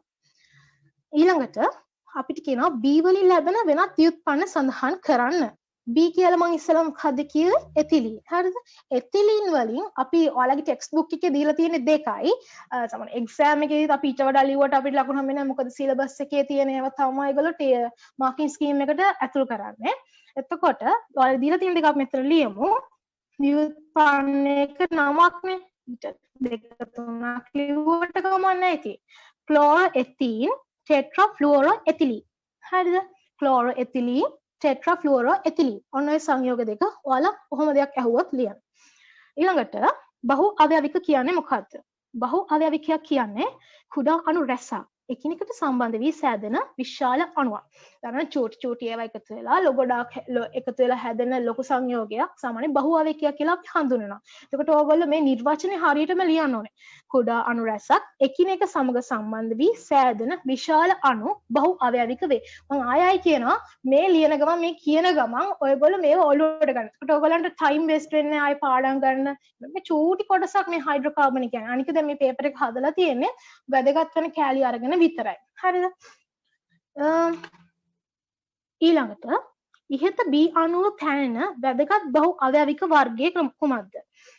B කියලා මම ආයි කියනවා. B කියන්නේ එතිලීන්. එතකොට වැදගත් බහු අවයවික එතිලීන් එකතු වෙලා හැදෙන්නේ මොකද්ද? පොලිඑතිලීන්. පොලිතීන්. එතකොට පෘථිවියේ තියෙන සුලභම බහු අවයවිකය තමයි පොලිතීන්. හරිද? කෘත්‍රිමව හදන. එතකොට පොලිතීන් කියන වචනේ හැදෙන්නේ පොලිඑතිලීන්. ඔයාලට එතන පේනවා එතිලීන් අණු රාශියක් එක. ඔයාලට ඒ වචනේම අල්ල ගන්න පුළුවන්. පොලිතීන් හැදෙලා තියෙන්නේ කොහොමද? පොලිඑතිලීන්. එතිලීන් ඒක අවයවික රාශියක් එකතු වෙලා තමයි පොලිතීන් හැදෙලා තියෙන්නේ. ඊළඟට ඉහත බහුවයවික වර්ග රසායනික වශයෙන් නිරූපණය සටහන ඉදිරිපත් කරන්න. මේකන ඔයගොල්ලෝ ලියන්න ඕනේ අනිවාර්යයෙන්ම. ඔයාලගේ පොතේ දීලා තියෙනවා පොලිතීන් වල රසායනික ස්වරූපය. හරිද? දානන එතිලීන් අණු එකට එකතු වෙලා හැදෙන රසායනික සංයෝගය ලස්සනට ඔයගොල්ලෝගේ පොතේ තියෙනවා. මම ඊට අමතරව ඔයගොල්ලන්ට දැන් මේ පාඩමට අමතරව තව චූටි කොටස් තියෙනවා. මම ඒ ටිකත් ඔයගොල්ලොත් එක්ක කතා කරනවා. ඒ ටිකේ ප්‍රශ්න නැතුව ඇති කියලා හිතනවා. ප්‍රශ්න තියෙනවා නම් අහන්න. මේකෙන් ඉවර වෙලා ගත්තොත් දැන් මුලින් ඉඳන්ම පාඩමේ ගත්තොත් මේක හරි චූටි පාඩමක්. මම ඉතින් කියයි යන්න ඉක්මනට. පෘථිවියේ බහුලතම මූලද්‍රව්‍ය කාබන්. හරිද? එතකොට කාබන් අඩංගු සංයෝග වලට අපි කියන්නේ කාබන් හඳුන්වනවා කාබනික සංයෝග කියලා. නමුත් සමහර කාබනික සංයෝග සමහර ඒවා තියෙනවා කාබන් වල ඔක්සයිඩ්. එතකොට කාබන් වල ඔක්සයිඩ් ගත්තොත් කාබන් ඩයොක්සයිඩ්, කාබන් මොනොක්සයිඩ් අන්න ඒ වගේ කාබනේට. කියන්නේ කාබන් වල ඔක්සයිඩ් අපි කාබනික සංයෝග කියලා ගන්නෙ නැහැ. හරිද? එතකොට මේ සමහර කාබනික සංයෝග වල තියෙනවා hydrogen, oxygen, nitrogen, halogen, phosphorus, sulphur. සමහර කාබනික සංයෝග වල තියෙනවා hydrogen, oxygen, nitrogen, halogen, phosphorus, sulphur කියන ඒවා. ඒවා කාබනික සංයෝග. කාබනික සංයෝග වල ඕවා අඩංගු වෙන්නත් පුළුවන් සමහර අවස්ථාවලදී. කාබනික සංයෝග අඩංගු වන මූලද්‍රව්‍ය සංඝටක පදනම් කරගෙන වර්ගීකරණය කරනවා. එතකොට සරලතම විදිහට අපි කාබනික සංයෝගයක් ඒක අඩංගු මූලද්‍රව්‍ය අඩංගුලා තියෙන මූලද්‍රව්‍ය අණු වර්ගීකරණය කරනවා නම් සරලතම එක තමයි හයිඩ්‍රෝකාබන්. හරිද? එතකොට හයිඩ්‍රෝකාබන් වල මම ඉස්සෙල්ලත් කතා කරා කාබන් හයිඩ්‍රජන් අඩංගු කාබනික සංයෝග තමයි හයිඩ්‍රෝකාබන් කියන්නේ. එතකොට ඔයගලන්ගේ දීලා තියෙනවා හයිඩ්‍රෝකාබන් වලට උදාහරණ වගේ ඉටි, පෙට්‍රල්, මේතේන්, LP වායුව, භූමිතෙල්, ඩීසල්. ඔන්න ඔය දැන් මම ඉටි, පෙට්‍රල්, මේතේන්, LP වායුව, භූමිතෙල්, ඩීසල් කියන ඔන්න හයිඩ්‍රෝකාබන් ඔන්න ඉන්ධනවල අඩංගු වෙලා තියෙන්නේ කාබන් සහ හයිඩ්‍රජන් කියන මූලද්‍රව්‍ය විතරයි. එතකොට අපි දර ඉන්ධන වශයෙන් පාවිච්චි කරනවානේ. එතකොට දරවල කාබන් සහ හයිඩ්‍රජන් කියන මූලද්‍රව්‍ය වලට අමතරව ඔක්සිජන්, නයිට්‍රජන් කියන මූලද්‍රව්‍ය අඩංගු වෙලා තියෙනවා. මම හිතනවා මේ ටික නම් හරිම ලේසියි ඔයගොල්ලන්ට නිකන් බලාගත්තත් ඔළුවට ටක් ටක් ගාලා යනවා. ඉතින් මේක මිස් කරගන්න එපා. පේපර් මම හිතන්නේ ඔයාලා 4 වෙනි කණ්ඩායම නිව් සිලබස් එකේ ඇවිල්ලා නිව් සිලබස් එකේ 4 වෙනි කණ්ඩායම මේ වෙනකන් බලපු විදිහට හයිඩ්‍රෝකාබන් වලින් ප්‍රශ්නයක් ඇවිල්ලා නැහැ. ඉතින් හයිඩ්‍රෝකාබන් වලින් ප්‍රශ්නයක් එන්න පුළුවන්. මොකද ඔයගොල්ලෝ අලුත් තාම පරණ වෙලා නැහැ නිව් සිලබස් එක. එතකොට අනිවාර්යෙන් එන්න පුළුවන්, නොඑන්නත් පුළුවන්. ආයෙ හේතුව තමයි මේක අන්තිම හරිය තියෙන හින්දා. එතකොට ඔයාලට පොඩි එක්ස්කියුස් එකක් දෙන්න පුළුවන් කොරෝනා හින්දා මේක කරේ නැහැ. ඒ වුණාට චූටි ප්‍රශ්නයක් හරි ඔයාලට අහලා තිබ්බොත් අපිට ඕනේ ලකුණු එකතු කරගන්නනේ. එහෙනම් කිසිම දෙයක් මිස් කරගන්න එපා ඔයගොල්ලෝ කරනකොට. ඊට පස්සේ අපි යන් ඇල්කේන වලට. ඒ කියන්නේ ඇල්කේනේ මම ඉස්සෙල්ලා කිව්වා ඒක බන්ධන විතරක්. කාබන් අතර ඒක බන්ධන විතරක් තියෙනවා නම් ඒවා ඇල්කේන. හරිද? ඇල්කේන වල සරලතම ඇල්කේනේ තමයි මේතේන් කියන්නේ. හරිද? මේතෙන් හැදෙන හැටි ඔයගොල්ලෝ දන්නවා. ඔයගොල්ලන් අහයි මේතෙන් කොහෙන්ද ඔයාලට ගන්න? ඒ කියන්නේ හැදෙන්නේ කොතනින්ද? කොහෙන්ද ඔයගොල්ලෝ මේතෙන් හම්බ වෙන්නේ? අන්න ඒ වගේ ප්‍රශ්නයක් අහයි. එතකොට මේතෙන් එන තැන් ගිහලා ගත්තොත් සත්ත්ව ගොවිපළ වලින් බැහැර කරන අපද්‍රව්‍ය වලින් අපි දන්නවා ජීව වායුව නිපදවනවා කියලා. ජීව වායුව වල මූලිකම වායුව තමයි මේතේන් කියන වායුව. CH4 කාබන් වටේ H පරමාණු 4ක් පිහිටලා තියෙන්නේ CH4 මේතේන් කියන එක. මේතේන් කියන වායුව තවත් ගන්න පුළුවන් තැනකින් ඒ තමයි වගුරු බීම් වලින්. වගුරු බීම් වල කාබනික ද්‍රව්‍ය දි รา පත් වීමෙන් මේතේන් කියන වායුව නිපද වෙනවා. ඊළඟට තව තියෙනවා. ඒ කියන්නේ ඇල්කේන වල මම ඇල්කේන වල කාබන් ප්‍රමාණය අනුව ඒගොල්ලෝ නම් කරනවා. ඇල්කේන වල කාබන් තියෙන ප්‍රමාණය අනුව ඒගොල්ලෝ නම් කරනවා. මෙතේන්, එතේන්, ප්‍රොපේන්, බියුටේන් ඒ විදිහට නම් කරගෙන යනවා කියන්නේ. මෙතේන් කියන්නේ ඒ ඇල්කේනේ තියෙන එක කාබන් එකයි. එතේන් කියන්නේ ඒ ඇල්කේනේ තියෙන්නේ කාබන් දෙකයි. ඒ විදිහට තමයි නම් කරගෙන යන්නේ. එතකොට ඔයගොල්ලන්ගෙන් අහයි MCQ එකට khනිජ තෙල් වල මොනවද අඩංගු වෙලා තියෙන මේ ඇල්කේනේ කියලා. එතකොට ඔයගොල්ලෝ කියන්න ඕනේ එතේන් කියලා. මේ වගේ චූටි තැන් තියෙන එක වාක්‍යවල ඔයගලන්ට MCQ එකදී අහන්න පුළුවන්. ඊළඟට හයි තවදුරටත් හයි පෙට්‍රල් වල මොනවද තියෙන්නේ කියලා. පෙට්‍රල් වල තියෙන්නේ ඔක්ටේන්. ඔක්ටේන් කියන්නේ ඔක්. කාබන් 8ක් තියෙනවා. එතකොට එයාගේ සූත්‍රය C8යි H18යි. පෙට්‍රල් වල ඔක්ටේන් කියන එක තමයි අඩංගු වෙලා තියෙන්නේ. ඊට පස්සේ ඔයාලා පාවිච්චි කරන LP වායු, LP ගෑස් එක. LP ගෑස් එකේ දෙකක් අඩංගු ඇල්කේන වර්ග දෙකක් අඩංගුයි. සංයෝග වර්ග දෙකක් අඩංගුයි. ප්‍රොපේන් සහ butane. Propane C3H8, butane C4H10. හරිද? ඉතින් ඔය වගේ චූටි කරුණු MCQ එක අහපුවාම අපි මිස් කරගන්න ඕනේ නැහැ නේ. ඒක ලකුණක් හම් වෙන අවස්ථාවනේ අපේ. ඒ හින්දා ඔයගොල්ලෝ මේකට ටිකක් අවධානය දෙන්න ඉතින්. ඊළඟට ඇල්කීන මම මගේ ස්ක්‍රීන් එක මම ඔයාලට ෂෙයා කරලා තියෙනවා. ඇල්කීනයි මේ පෙන්නන්නේ ඇල්කේන වල ව්‍යුහය CH4 වල ව්‍යුහය, C2H6 වල ව්‍යුහය ඒ විදිහට ඔයාලා අච්චු පොතේම මම මේක උපුටා ගත්තේ. ඊට පස්සේ ඇල්කීන් ගත්තොත් මම කිව්වා ඉස්සෙල්ලාම ආයෙ මම මේ කියන්නේ ඇල්කීන වල කාබන් පරමාණු දෙකක් අතර දුත්ත බන්ධන තියෙනවා. හැබැයි ඇල්කීන වල තනි කාබන් පරමාණුවක් තියෙන සංයෝග මේ ලෝකේ නැහැ. මොකද ඇල්කීනයක් කියන්නේ දුත්ත බන්ධන දෙකක්. ඒ දුත්ත බන්ධනේ තියෙන්න ඕනේ කාබන් පරමාණු දෙකක් අතර විතරයි. එතකොට ඇල්කීන වල තියෙන චූටිම සරලතම සංයෝගය තමයි එතීන් කියන සංයෝගය. ඊට පස්සේ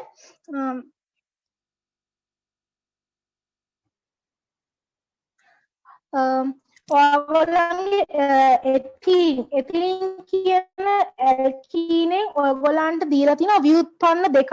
ඒ ව්‍යුත්පන්න දෙක තමයි ක්ලෝරෝඑතින් ටෙට්‍රා ෆ්ලුරෝඑතින් කියන එක. ඔය සිලබස් එකේ තියෙන මේ දෙක විතරයි. තව මීට වඩා ගොඩාක් තියෙනවා. ක්ලෝරෝඑතින් මම මෙතන ඔයාලට පෙන්නලා තියෙනවා මගේ ස්ක්‍රීන් එකේ. ක්ලෝරෝඑතින් කියන්නේ දැන් අපි ඉස්සලම කියන්නේ එතින් කියන එකේ තියෙන්නේ C2යි H 2 3 4යි. මෙතන මේ Cl වෙනුවට එතින් වල තිබිලා තියෙන H පරමාණුව.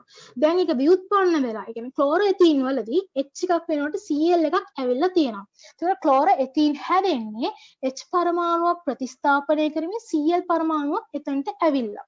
ඒකට අපි කියන්නේ ක්ලෝරෝඑතින් කියලා. ඊළඟට මේ ක්ලෝරෝඑතින් අපි පාවිච්චි කරනවා PVC polyvinyl chloride හදන්න. PVC දන්නවනේ ඔයගොල්ලෝ PVC හදන්න අපි මේ PVC කියන්නේ බහුආවේවිකයක් හදන්න මේ ක්ලෝරෝඑතින් ඒකාවේවිකයක් විදිහට පාවිච්චි කරනවා. ඊළඟට ටෙට්‍රාෆ්ලුරෝඑතින්. ටෙට්‍රාෆ්ලුරෝ වල බලන්නකෝ මේ H පරමාණු එකක්වත් නැහැ. H වෙනුවට තියෙන්නේ ෆ්ලෝරින් කියන හැලජන් පරමාණුව. හරිද? ඊළඟට ඔයගොල්ලන්ගේ තියෙන බහුආවේවික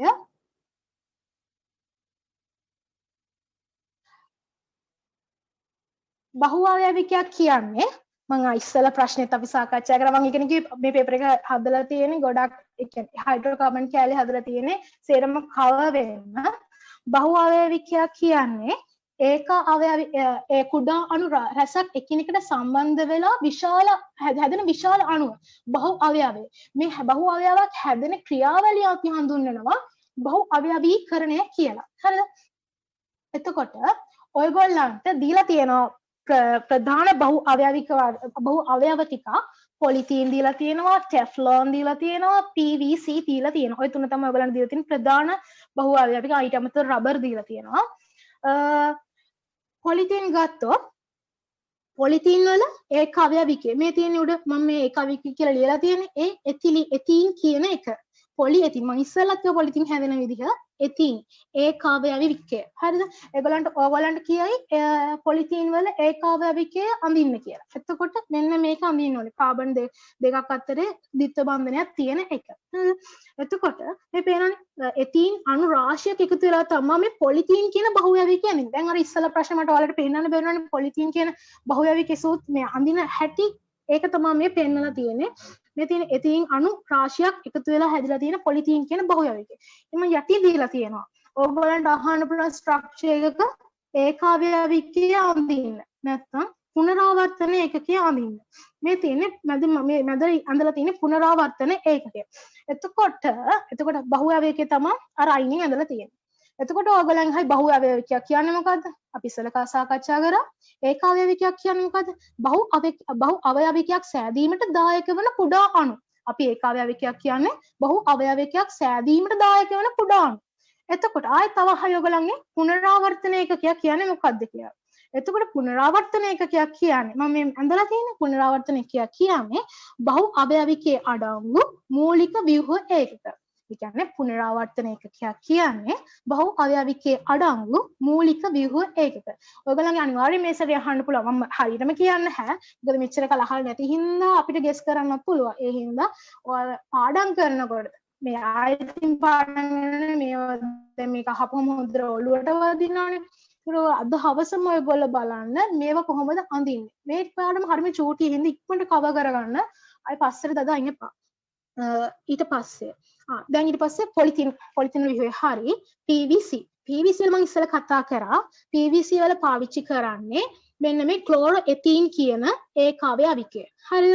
මේ පේනවා PVC වල ක්ලෝරෝඑතින් කියන ඒකාවයවිකය තමයි පාවිච්චි කරලා තියෙන්නේ. ඒකේ පුනරාවර්තන ඒකකයේ තියෙනවා බහුආවේකයේ තියෙනවා. ටෙෆ්ලෝන් වලදී පාවිච්චි කරන්නේ පොලිටෙට්‍රාෆ්ලුරෝඑතින් කියන ඒකාවයවිකය. මේ තියෙන්නේ ෆ්ලෝරින් පරමාණු 4ක් එකතු වෙලා හැදලා තියෙන එක. එතකොට ඔයගොල්ලෝ මේක යන්න කලින් අනිවාර්යෙන් චුට්ටක් ප්‍රැක්ටිස් කරලා යන්න. ඉතින් මේක හරි ලේසි පොඩ්ඩක් ඇඳලා කරලා බලලා යන්න ඉතින් විභාගෙට. ඊළඟට කියන්න ඕනේ අපි සම්භාව්‍ය අණු බහුයවිකයේ සම්භාව්‍ය අණුව කොටස් වලට බෙදෙනවා. ස්වභාවික බහුයවික සහ කෘත්‍රිම බහුඅවයවික කියලා.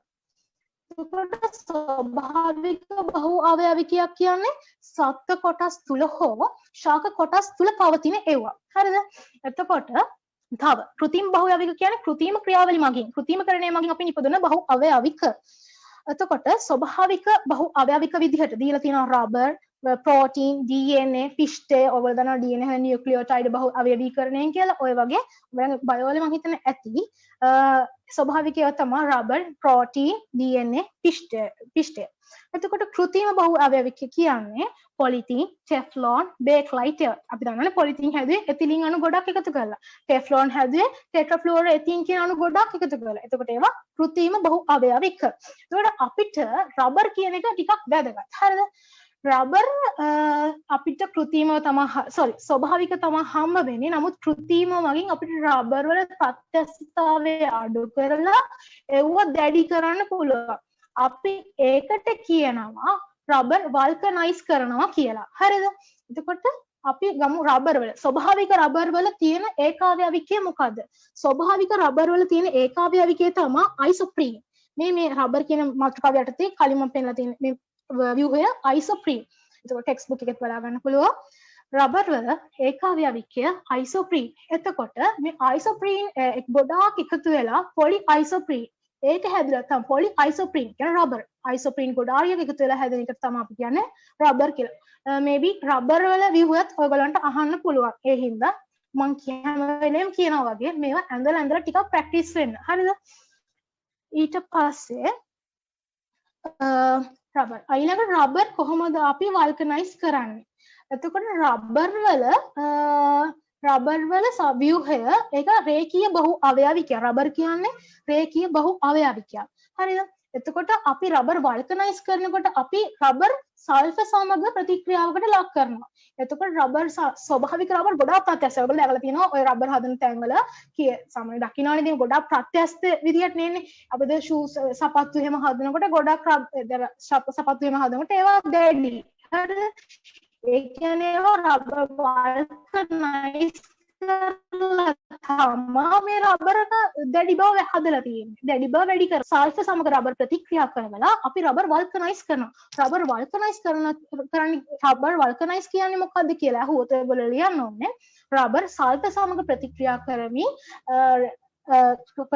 කරමින් සාධන සංයෝගය කියලා. හරිද? ඒක රබර් වල්කනයිස් කරපුවාම ඒක ශාකදාම සහිත බහු අවයවිකයක් වෙනවා.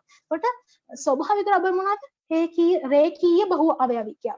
එතකොට වල්කනයිස් කරපු රබර් ශාකදාම සහිත බහු අවයවිකයක්. මේකේ ශාකදාම වල ශාක අතර බන්ධන හැදෙන්නේ සල්ෆර් මගින්. ඔන්න ওই ටිකක් මතක තියාගන්න. මම අහයි ඉතින් වල්කනයිස් කරපු රබර් කියන්නේ මොකද්ද එහෙම කියලා.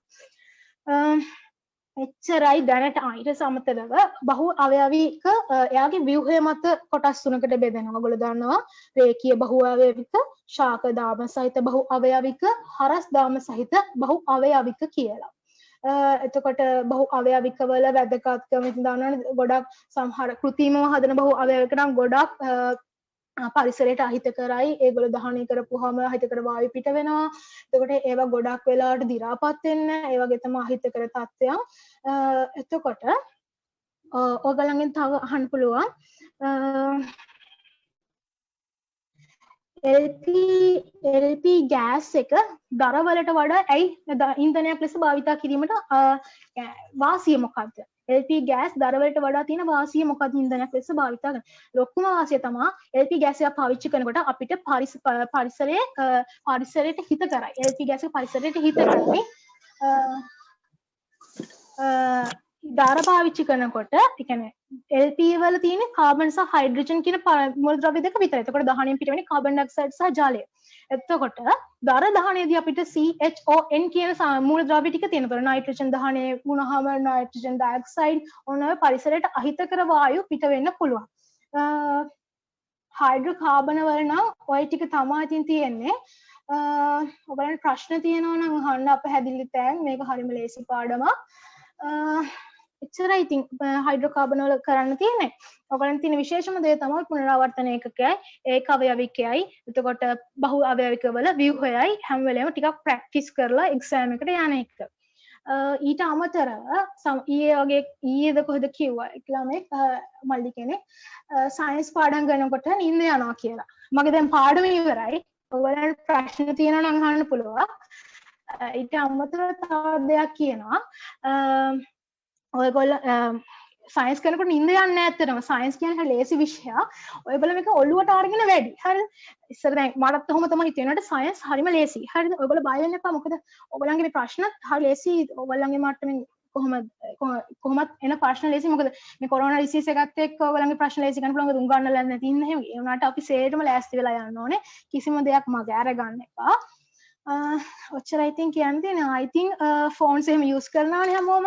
එතකොට පාඩම් කරනකොට එහෙම ඉතින් පාඩම් කරන වෙලාවට විතරක් ෆෝන් එක යූස් කරන්න.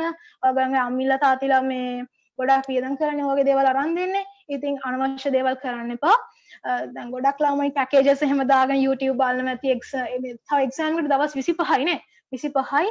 ඔය ඇස්සේ විකාර වැඩ කරන්න එපා. මොකද ඔයාලට ඉන්පුට් එකක් විදිහට අම්මිලා සේරම දෙනවනම් අවුට්පුට් එකක් විදිහට ඔයගොල්ලෝ දෙයක් ඒගොල්ලන්ට දෙන්න ඕනේ. එතකොට අනික දැන් පේනවනේ ද ඕලෙවල් ෆේල් වුණා පිරිවෙන අධ්‍යාපනයකට වගේ ඔයාලන්ට යන්න වෙන්නේ. එතකොට වැඩක් නැහැ. I think අපි හැම යන්නේ නේද? So මේ නිදහස් අධ්‍යාපනයක් තියදී අපි දැන් පාඩම් කරලා A levels වලට යන්න එකනේ ඔයගොල්ලන්ගේ ටාගට් එක. ඉතින් සයන්ස් කියන සබ්ජෙක්ට් එක ගොඩක් වැදගත්. ඒක අමතක කරන්න එපා. ඒක පාඩම් කරන්න. හරිම ලේසි. චලා ඉතින් කියන්න තියෙනවා. මහේෂ්ක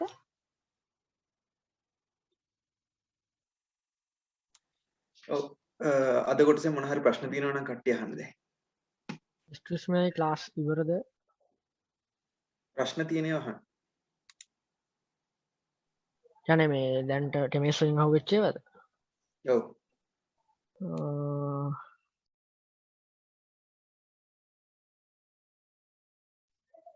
අටේ පොලිතීන් එන්නේ පොලි එතීන්ද නැත්නම් පොලිතීන් කියලා ලියන්න ඕනේ.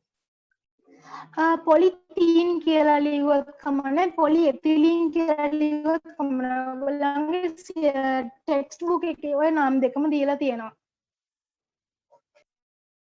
අටේතර පොලිතීන් වල මේ ව්‍යුහය කොහොමද තියෙන්නේ? හයිඩ්‍රජන් තින්නේ ඉන්න මම පෙන්නන්නම්. පොලිතීන් වල ව්‍යුහය මම දැන් ස්ක්‍රීන් එක ෂෙයා කරලානේ තියෙන්නේ. ස්ක්‍රීන් එකේ පෙන්නනවනේ පොලිතීන් වල ව්‍යුහය.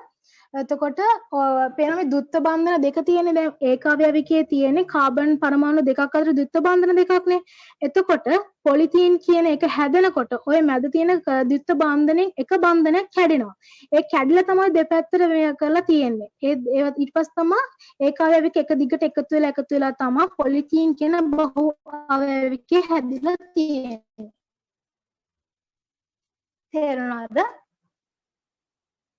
thank you අටේ. හරි.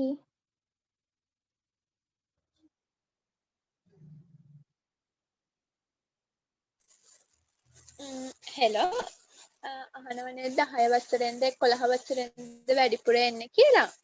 එතකොට ඔයාලගේ පේපර් එක හැදෙනකොට නංගිලා මල්ලිලා සාමාන්‍ය 60ක් 60ක ප්‍රමාණයක් එන්නේ හැම ගොඩක් වෙලා සයන්ස් වල 60ක් 10 වසරෙන් 40ක් තමයි 11 වසරේ එන්නේ. සාමාන්‍ය ගණනය කිරීම එහෙමයි. ඒක එහා මෙහා වීමේ සම්භාවිතාවක් තියෙනවා. ඒ කියන්නේ හරියටම අපිට කියන්න බෑ 60ක් 10න් 40ක් 11න් කියලා. ඒ වුණාට සාමාන්‍යයෙන් කියන්නේ 60ක් 10 වසරෙන් 40ක් 11න් කියලා. හැබැයි මේ පාර කොටස් ප්‍රශ්නත් එක්ක මේ එහෙම කියන්න බෑනේ හරියටම කියන්නේ. ඔව් හරියටම ඒක තමයි මම හරියටම කියන්න බෑ 60ක්ම කියලා කියන්න බෑ. ඒ වුණාට මෙච්චර කල් මේ 2000 ඒ කියන්නේ 2016 ඉඳන් මේ අලුත් සිලබස් එකේ පේපර්ස් හැදිලා තියෙන්නේ දැනට 60ක් 10 වසරෙන් 60ක් 40න්. මේ පාරේ වෙනස් වෙන්න පුළුවන්. මේ පාර සමහර විට 10 වසර වැඩිපුර එන්නත් පුළුවන් කියනවා. මොකද මේ කොවිඩ් සිටුේෂන් එකත් එක්ක 11 වසරනේ ගොඩක් අයට නැති වෙලා තියෙන මේ පාර ලියන අයට. ඒ නිසා 10 වසර එන්න පුළුවන් කියලාත් කියනවා. ඒක අපිට හරියටම කියන්න බෑ.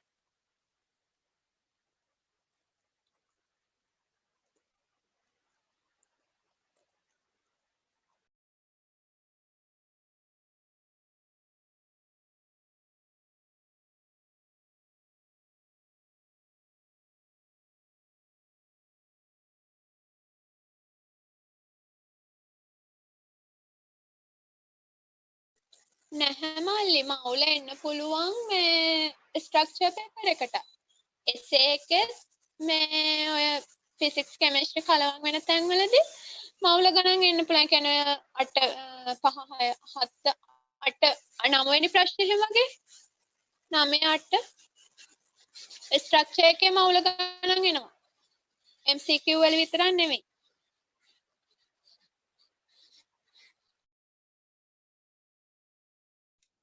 තව මොන හරි ප්‍රශ්න තියෙනවා අහලා ක්ලියර් කරගන්න මචං. ඔව් පළවෙනි ප්‍රශ්නේ එන්නේ ස්ට්‍රක්චර්ඩ් එකේ පළවෙනි ප්‍රශ්නේ එන්නේ ගොඩක් වෙලාවට බයෝ ඒ කියන්නේ බයෝත් එක්ක අර කාලීන සිදුවීමක් ඊයේත් අපි ඒක කිව්වා බයෝ එකත් එක්ක ගොඩක් වෙලාවට කාලීන සිදුවීමක් නැත්නම් ෆිසික්ස් එක්ක කාලීන සිදුවීමක් එහෙම අපිට අර කාලීන සිදුවීමක් ඇසුරින් දැන් මේ පාර සමහරවිට කොවිඩ් සිටුේෂන් එක උල්කාපාත වැස්ස ඒ වගේ දේවල් වලින් එන්නත් පුළුවන් ඒක කියන්න බෑ ඊට පස්සේ දෙවෙනි ප්‍රශ්නේ දෙවෙනි ස්ට්‍රක්චර් එකේ එන්නේ බයෝ වලින් ඊට පස්සේ රචනා එකේ පළවෙනි එසේ එකේ එන්නේ බයෝ වලින් ආයි හතරවෙනි එසේ එක බයෝ ෆිසික්ස් හෝ බයෝ කෙමිස්ට්‍රි වලින්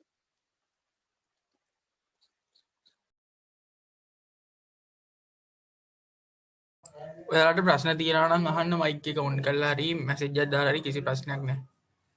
එක්සෑම් එක ගැන ඕන දෙයක් අහන්න.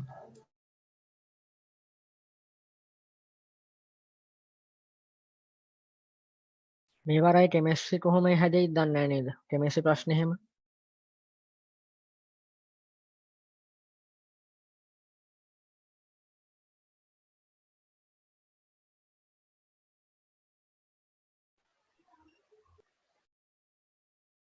කෙමිස්ට්‍රි ප්‍රශ්න කොහොමද දන්නේ නැහැ නේද හැදෙන්නේ ඔළුවේ. කෙමිස්ට්‍රි අනිවාර්යෙන්ම ස්ට්‍රක්චර් එකයි එසේ එකයි තව එසේ සම්පූර්ණ එසේ එකක් එනවා සම්පූර්ණ ස්ට්‍රක්චර් එකක් එනවා ඊට පස්සේ MCQ 12ක් වගේ එනවා කෙමිස්ට්‍රි සාමාන්‍යයෙන් 12 13 අතර ඊට පස්සේ එසේ එකේ ආයි හතරවෙනි එසේ එකයි හතරවෙනි නේ පස්වෙනි එසේ එකේ කෙමිස්ට්‍රි කාලයක් ගොඩක් වෙලාවට එනවා අට සමහරට මවුල එහෙම අහන්න පුළුවන්ද නැත්නම් විශිෂ්ටතාවධාරිතාව ඒ වගේ ඒවා?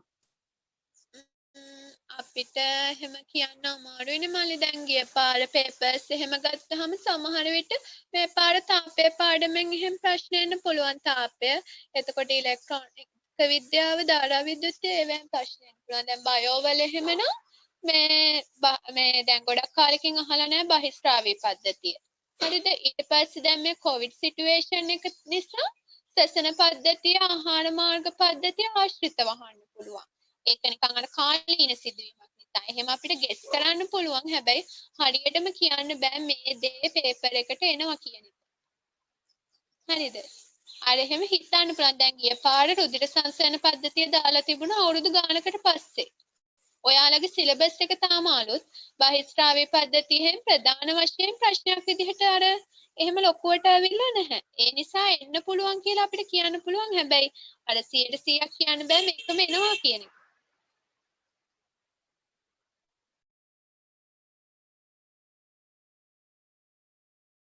කොහොමද chat එකේ ප්‍රශ්නයක් තියෙනවා පොඩ්ඩක් බලන්න.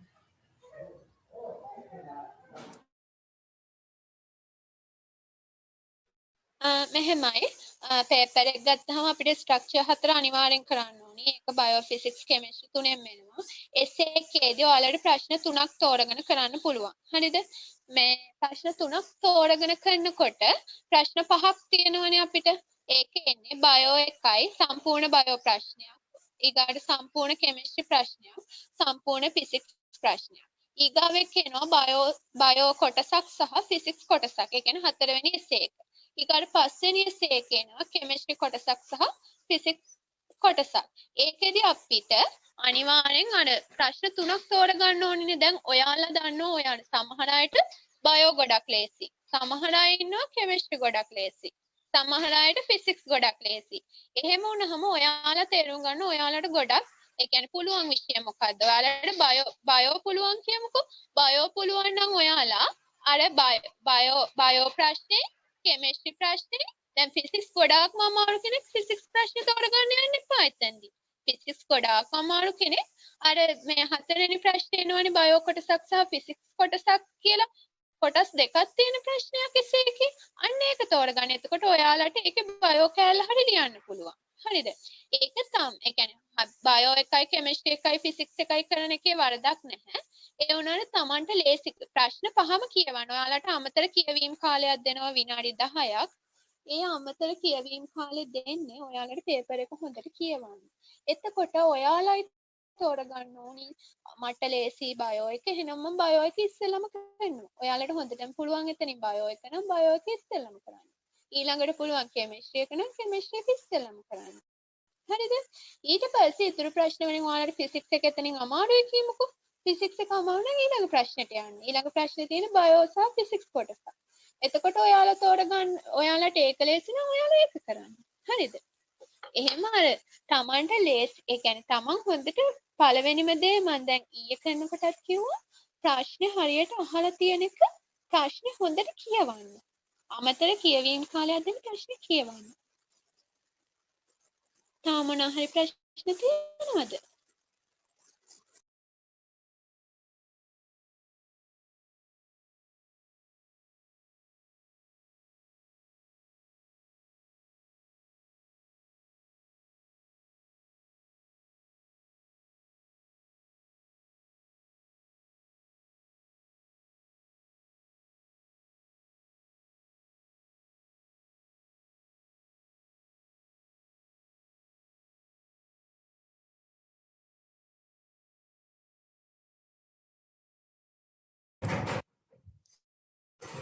හරි වෙන ප්‍රශ්න නෑ නේද? අපි එහෙනම් අදට නවත්තනවා. අපිත් එක දිගටම ඉන්න අපි දිගටම O level ඉවරනකම්ම O level අය කීයටයි ක්ලාස් තියෙන්නේ? හෙටද මල්ලි? අද හවසනේ. අද හවස කීයටදයි? 6ටද 7ටද 9 මල්ලි. මොනවාද අයියේ? ගණන් බීජ ගණිතය. හරි. හරි බොහොම ස්තුතියි අද හිටියට අපිත් එක්ක දිගටම ඉන්න O level එනකම් අපි මේ වැඩසටහන කරන් යනවා හැමෝගෙම O level ගොඩ දාලා දෙන්න අපේ කැම්පස් එකේ. බොහොම ස්තුතියි.